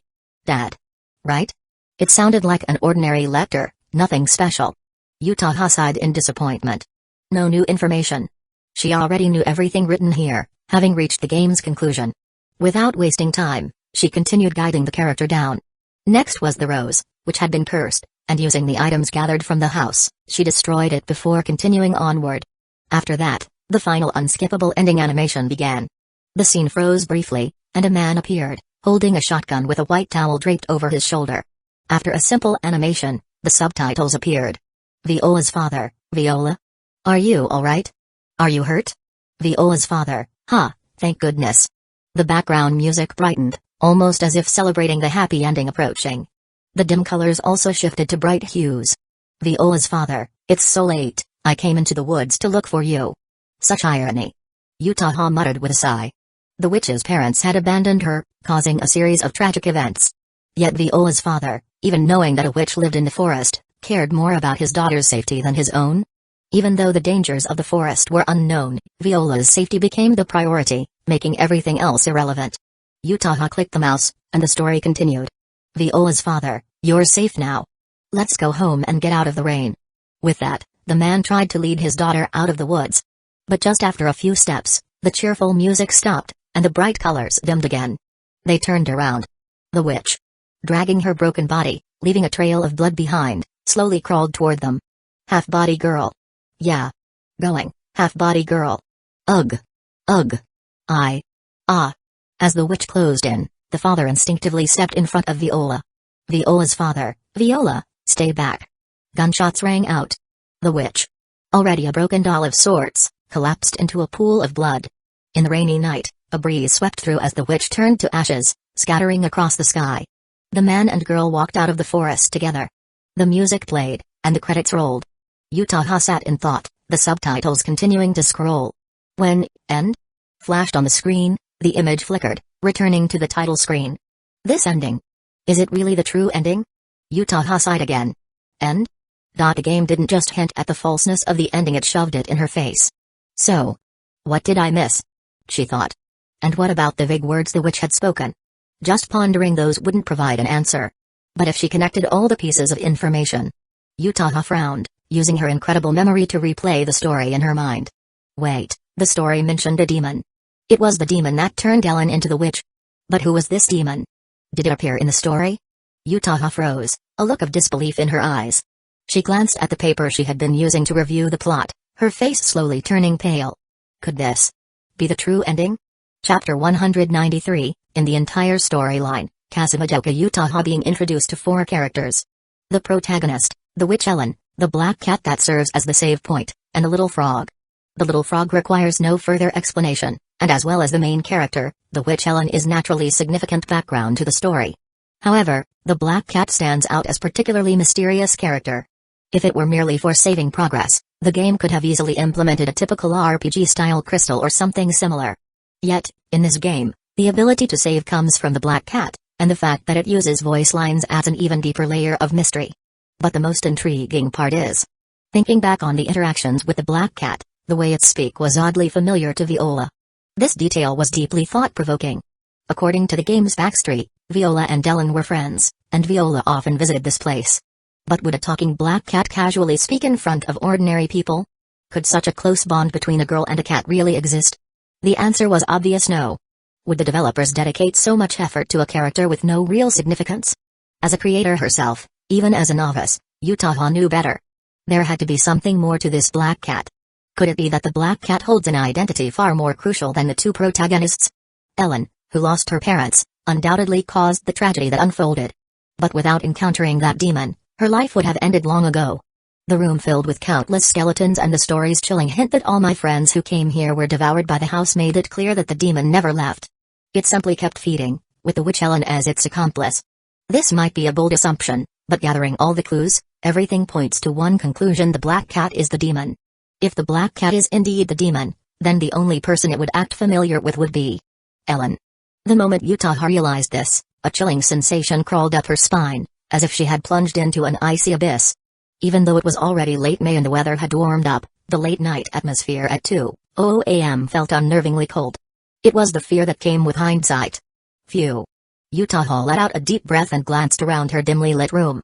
Hugging her arms, she rubbed her goosebump-covered skin, her expression filled with lingering dread. I knew I shouldn't have played this kind of game so late at night. Utaha smiled bitterly. Staring at the game's title screen, she felt a strange dizziness wash over her. From beginning to end, the player controls the witch that trying to escape the cursed house. And that witch is already become Viola. This feeling. What kind of twisted mental state he was in when writing this script? Even someone with a decent tolerance like Utaha couldn't help but feel overwhelmed with discomfort and fear. A mix of sadness, disgust, and dread surged through her, wave after wave. Yet, despite the negative emotions, there was one thing she had to admit: this game is truly incredible. As a creator, she couldn't come up with such a plot, let alone design such a cleverly crafted game. Is there really anyone who can outdo this guy when it comes to creating despair-inducing stories? Shaking her head, Utaha glanced at the clock on the bottom right corner of the screen. 3:07 a.m. It's already this late? Thinking about her meeting with Machida Sanoko tomorrow, Utaha reluctantly closed the game. I'll continue tomorrow night. I have to uncover the truth. She was confident in her theory. But speculation alone wasn't enough. No matter how certain she felt, she needed solid evidence. And that evidence was definitely hidden somewhere within the game. Despite the heavy, suffocating emotions that came with discovering the truth, especially the cruel irony of the game's ending, the game itself was simply too captivating to abandon. I can't wait to see the reactions of other players when the truth is revealed. A faint smile appeared on Utaha's face. In that moment, she finally understood why that guy was so obsessed with writing depressing stories. Should I try writing something like this too? After some thought, Utaha dismissed the idea. She couldn't imagine staying mentally stable after writing so many dark and despair-filled stories. Seriously, how does that guy manage to write this kind of stuff without losing his mind? After all, the last time she saw him before leaving Toyogasaki Academy, He was still happily chatting and joking with the girls around him. That carefree scene didn't seem like someone with psychological trauma. With these random thoughts in her head, Utaha slowly drifted off to sleep. Ahhh. Hearing the sudden scream beside him, Okifumi Mugio sighed helplessly. I told you guys not to play it, but you wouldn't listen. Ayuri shot him an annoyed glare. It's the new game by you. How could I not play it? Despite her words, her trembling hands gripping the mouse betrayed her fear. Right, Miharu? Mashiro? Why yeah.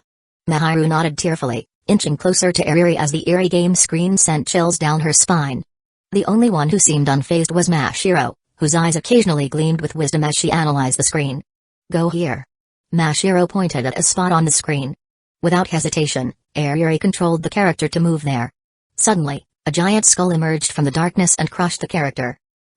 Game over. The bold, ominous words flashed across the screen as Ayuri screamed.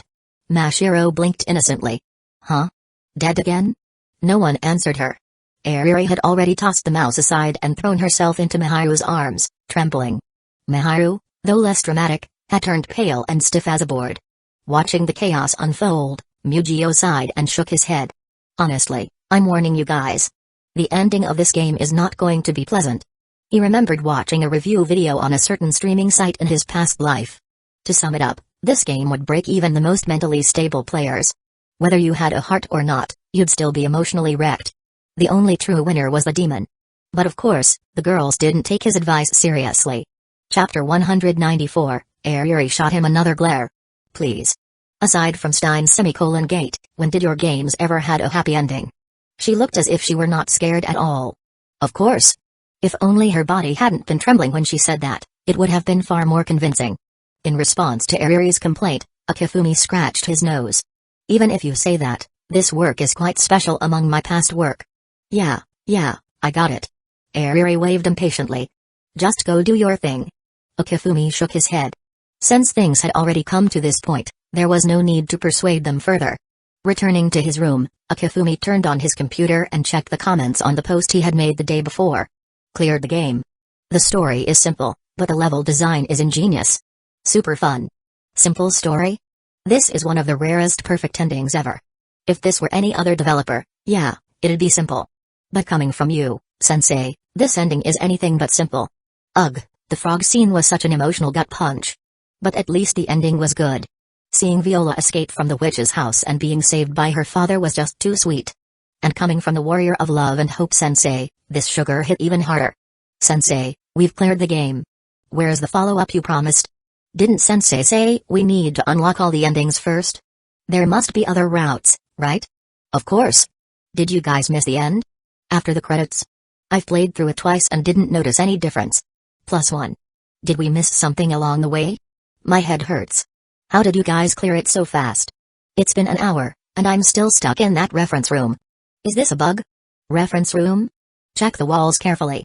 There's already a guide out if you're really lost. But honestly, solving puzzles yourself is way more satisfying. Exactly. Following a guide ruins the fun.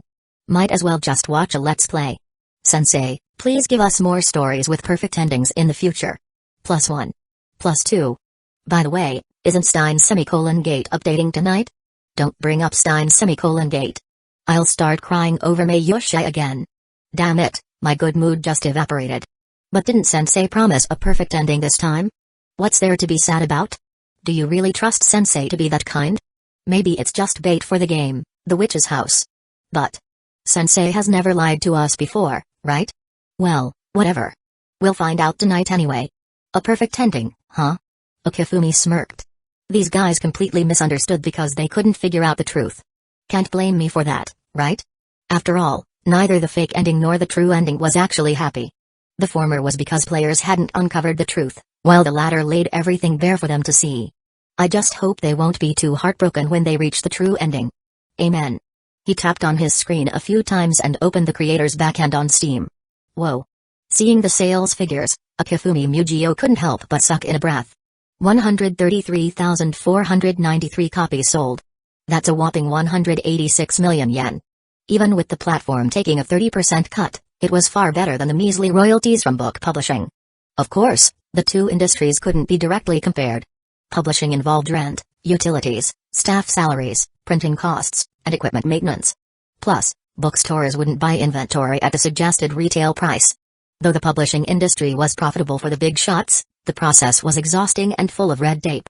Akifumi had no interest in dealing with that. That said, game development wasn't as easy as it seemed either. Selling over 130,000 copies within 12 hours, without any promotional slots, was something only someone like Akifumi, who already had a solid fan base, could pull off. Combined with a well-crafted story and word-of-mouth promotion, the sales kept climbing steadily. Still, out of 130,000 players, not a single one found the true ending? These players are hopeless. Shaking off his stray thoughts, Akifumi put on a serious expression. He still had a few illustrations left for the prequel to The Witch's House. If the players unlocked all the endings and he didn't deliver the promised content, that would be embarrassing. Let's finish everything today. Time flew by, and soon, it was 8 p.m. The long-awaited episode 23 of Steins Gate was released. Though Mayuri's death had broken everyone's hearts, Akifumi's post from the previous day sparked hope among the fans. Could Kurisu really be saved this time? With bated breath, the audience pressed play. As the story unfolded, the anticipation built. The timeline had been restored, and Suzuha once again found Okabe. And in the near future, World War III would still break out, with countless lives lost. The root cause? The time machine. Suzuha begged Okabe to help her change the future. But Okabe refused. After all, this was the timeline where he sacrificed Kurisu to prevent the worst-case scenario. If he helped now, everything would have been for nothing. But what if? The key to preventing World War III is saving Kurisu from being stabbed that day? The moment Suzuha said that, chills ran down the spines of every viewer. Goosebumps erupted. Everything is connected. Every timeline influences the same future. This story is truly a masterpiece. On screen, Okabe's hesitation faded as he accepted Suzuha's request. It wasn't for world peace. It was to save the woman he loved, Kurisu Makise. But, to everyone's shock, this rescue attempt ended in failure. And the killer who stabbed Kurisu was none other than Okabe himself. In that moment, one thought echoed through the minds of all the viewers: damn it, you trick us again, you bastard. Chapter 195, without a doubt, the two plot twists in this episode have elevated Steins Gate to the final step of ascending to masterpiece. The previous storyline had already amazed and shocked the audience. The continuous time travel, altering event after event to restore the twisted timeline to its original state, left everyone's scalp tingling with the intricate logic. But if that were all, people would simply consider it a near masterpiece. And they would pity the two heroines who could never be obtained. However, with this episode's broadcast, that impression was completely shattered. The two seemingly unexpected yet inevitable developments elevated the entire story to new heights. According to Suzuha's original statement, as long as one remains on the same world line, no matter how much effort is made, the same ending will be reached. This is the convergence of the world line. To save Mayuri, one must escape this line and reach another one, which is exactly what Okabe had painstakingly achieved. Yet, these two seemingly unrelated lines both pointed to the same future in this episode, which is a world war. Without Mayuri, this tragedy unfolds. Without Kurisu, the same tragedy occurs. Upon deeper thought, doesn't this imply that they still haven't escaped the convergence and interference of the world line? Only by achieving the final, perfect ending can true salvation be accomplished to truly change the future. This perfect logical loop carries an unparalleled aesthetic. Not to mention the storyline that emerged from it was simply breathtaking. The combination of both has truly propelled this work to the level of a masterpiece. Without a doubt, as this episode ended, the comments under Akifumi's social media account exploded. From now on, I declare Steins Gate as my eternal god-tier anime. I used to scoff when the creator said it would be a happy ending. What could be more perfect than the ending of episode 22? The answer finally revealed itself in episode 23. Ugh, this is exactly Warrior of Love and Hope Sensei style. Never inflicting pain for the sake of pain, but letting the plot unfold the pain naturally. Finally, Sensei didn't break my heart this time. This time, I feel healed. Although this episode ended with the tragedy of Okabe killing his own loved one, seeing Okabe's pained expression didn't make me want to cry. I actually wanted to laugh. Sorry, I already burst out laughing. Those who called Steins Gate trash, come out. I just want to ask, does your face hurt now? I wish I could go back to the day Steins Gate first aired and punch the me who doubted Sensei skills. Stop roasting, I know I was wrong. No matter which world line, I will always love Kurisu. This is the choice of Steins Gate. So edgy, but so cool. Dropping and picking this anime back up was the best decision I made this year. Watching this episode reminds me of Okabe, who tirelessly traveled through world lines to save Mayuri. He would speak to her in the gentlest tone, understand her prayers as she reached for the sky, and hold her hand, saying, "This is our promise." Even if, in the end, he would be with the person who meant more to him. The future is unpredictable. Just like this reunion, the future holds infinite possibilities. This is the voice of Steins Gate. How can such an amazing anime exist? This is the peak of anime in recent years. Episode 1, Confused. Episode 11, Bored. Episode 12, Shocked. Episode 22, Crying Like a Fountain. Episode 23, Mind Blown. I really want to open up Sensei Brain to see what's inside that could come up with such an incredible story. Sounds a bit terrifying, but I want to see too. I wonder how the final episode will save Kurisu. Can't wait. Can't wait. I'm so happy, I decided to buy the creator's game to celebrate. Me too. Seeing the flood of comments, Akifumi sighed with mixed emotions. Despite the praise, why couldn't he feel any joy? It felt like there was subtle mockery hidden between these comments. And when he saw the last comment, Akifumi's expression turned to shock. Wait, what? He instinctively opened the creator's backend on the Steam platform, only to find that within the last 30 minutes, sales had increased by over 5,000 copies. Creating a happy ending once in a while can actually boost sales? Akifumi clicked his tongue, a bright smile appearing on his face once again. These guys could have avoided this, but in their excitement, they acted so impulsively. I hope they don't realize the truth too soon. Otherwise, he'd worry that the good mood they just gained would vanish in an instant. Phew. I finally found it. Even as the words "game over" appeared on the screen, Kazekage Utaha's face lit up with a bright smile. After finishing her work for the day, the girl rushed back to her rented apartment and carefully combed through the game story from the beginning. Yet, until the very end, she couldn't find anything different from before, leaving her utterly puzzled. Until the final chase scene, where she entered room after room and found the item named Ellen's knife in a cabinet. Though she hadn't reached the ending yet, Utaha knew the truth of the story was within her grasp. It was worth skipping episode 23 of Steins Gate for this. She took a sip of water and resumed her serious expression as she reloaded the game. With her previous experience, she smoothly obtained Ellen's knife. After some clever maneuvering, she successfully exited the house. Just like before, she used the delicate little bottle to wither the witch's rose and advanced to the next map. The screen transitioned to a cutscene.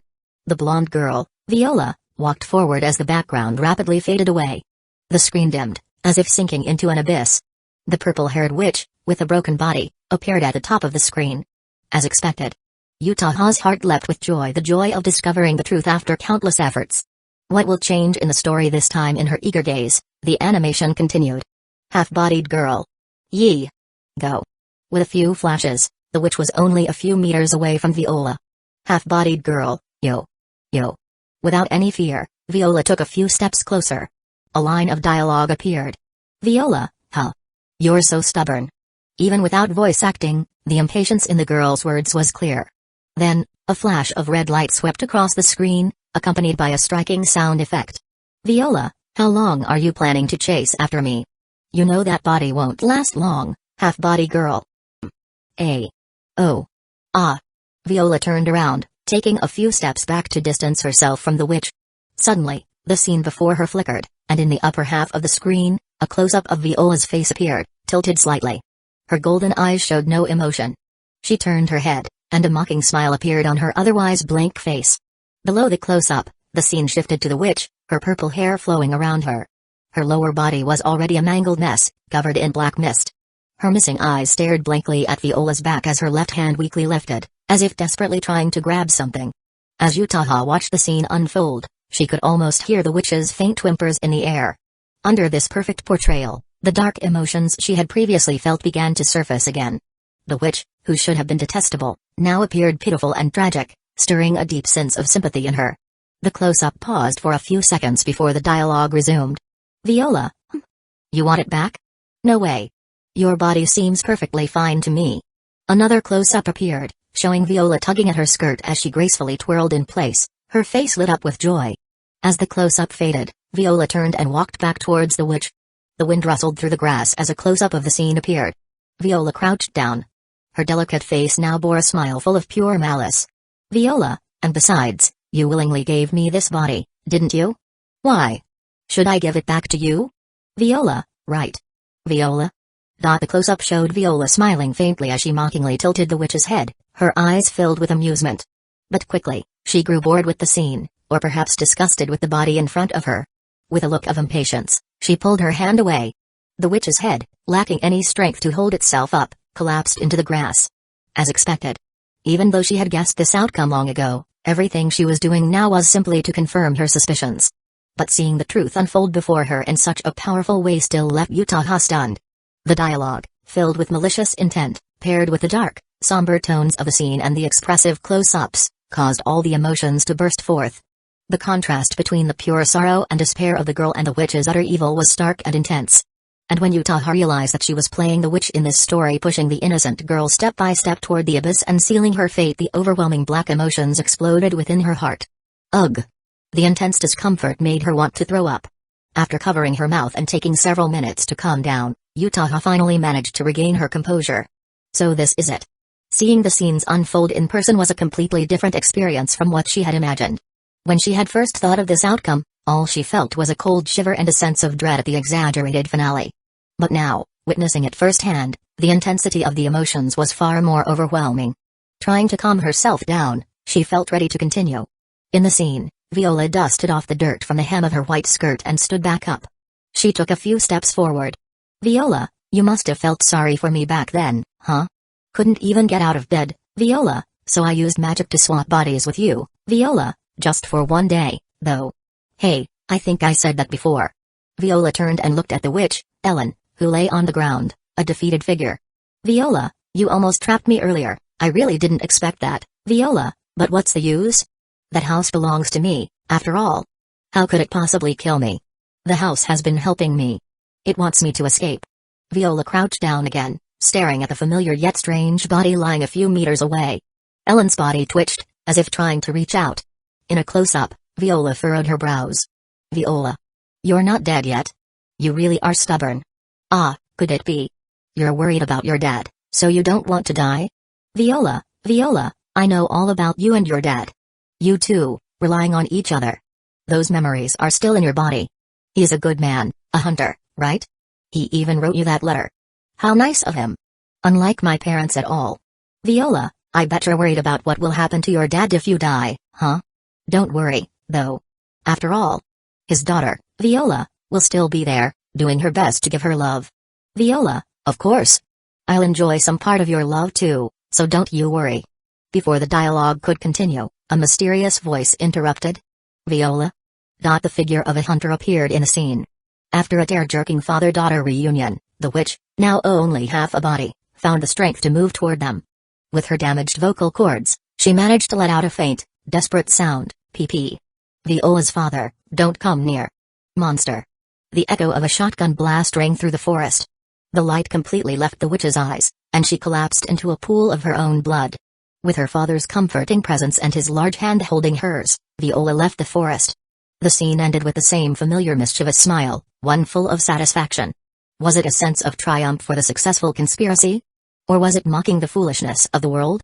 Utaha couldn't say. She didn't have the energy to think any further. The girl covered her mouth and rushed to the bathroom in her room. Ugh. Ugh. A minute later. After emptying her stomach, Utaha, pale and leaning against the sink, stood up. She wiped the corners of her lips, gazing at her pale face in the mirror, her eyes full of doubt. She pursed her lips. That cocky junior. To think he create something like this. Even as a creator, she clenched her fists in fury. She didn't want to think about the logic behind it or the artistic techniques used. At that moment, the girl just wanted to punch the person who created this game in the face. This plot wasn't just cruel, it was downright evil. There wasn't a shred of beauty in it. It only evoked sadness, pain, and utter despair. Before she saw this ending, the bond between Viola and her father hadn't been so vividly portrayed. Back then, she had merely seen their contradictions and contrasts as filled with ironic artistry. But now, when their emotions were expressed through in other words, especially when Viola had said she'd take over her love for her, that unspeakable sadness hit her. And imagining someone most important to her being replaced. The fear was overwhelming. Everything, all those emotions, exploded with the hunter's gunshot. At that moment, she truly understood what it meant to feel pain beyond words. Chapter 196. While Kazekage Utaha was dealing with the emotional trauma from reaching the true ending of the game, A Kifumi group at his house was finally managed to reach the end of their playthrough. Ha! With a satisfied sigh, the credits began to roll in front of everyone's eyes. Ariri chuckled and said, "The ending was actually pretty good, yet he had to trick me. Mujio-kun shouldn't be lying to us about things like this, right?" Miharu spoke softly, sharing her thoughts. "Well, who knows about those things?" Ariri shrugged. Just then, there was a click sound from the inner room. A Kifumi walked out of the room. "Mugi, we finished the game." Mashiro called out to him as a Kifumi was about to pour himself a cup of water. "Oh?" A Kifumi approached, and as he did, he saw the final screen of the game with the word, "End?" He smiled and ruffled Mashiro's hair. "That's not really the true ending. Besides, in this game, there's the true ending, the one life clear true ending, and the last hidden ending." Ariri, who had been about to boast, immediately lowered her face in disappointment. She tried to act nonchalant as she said, "Well, that's how it is. Mashiro, for a game, unlocking all the endings is what truly counts as completing it." "Oh." Mashiro nodded, her eyes filled with confusion as if silently asking, "Didn't Ariri look pretty happy just now?" Ariri chose to completely ignore Mashiro's gaze and shifted the topic. "Speaking of which,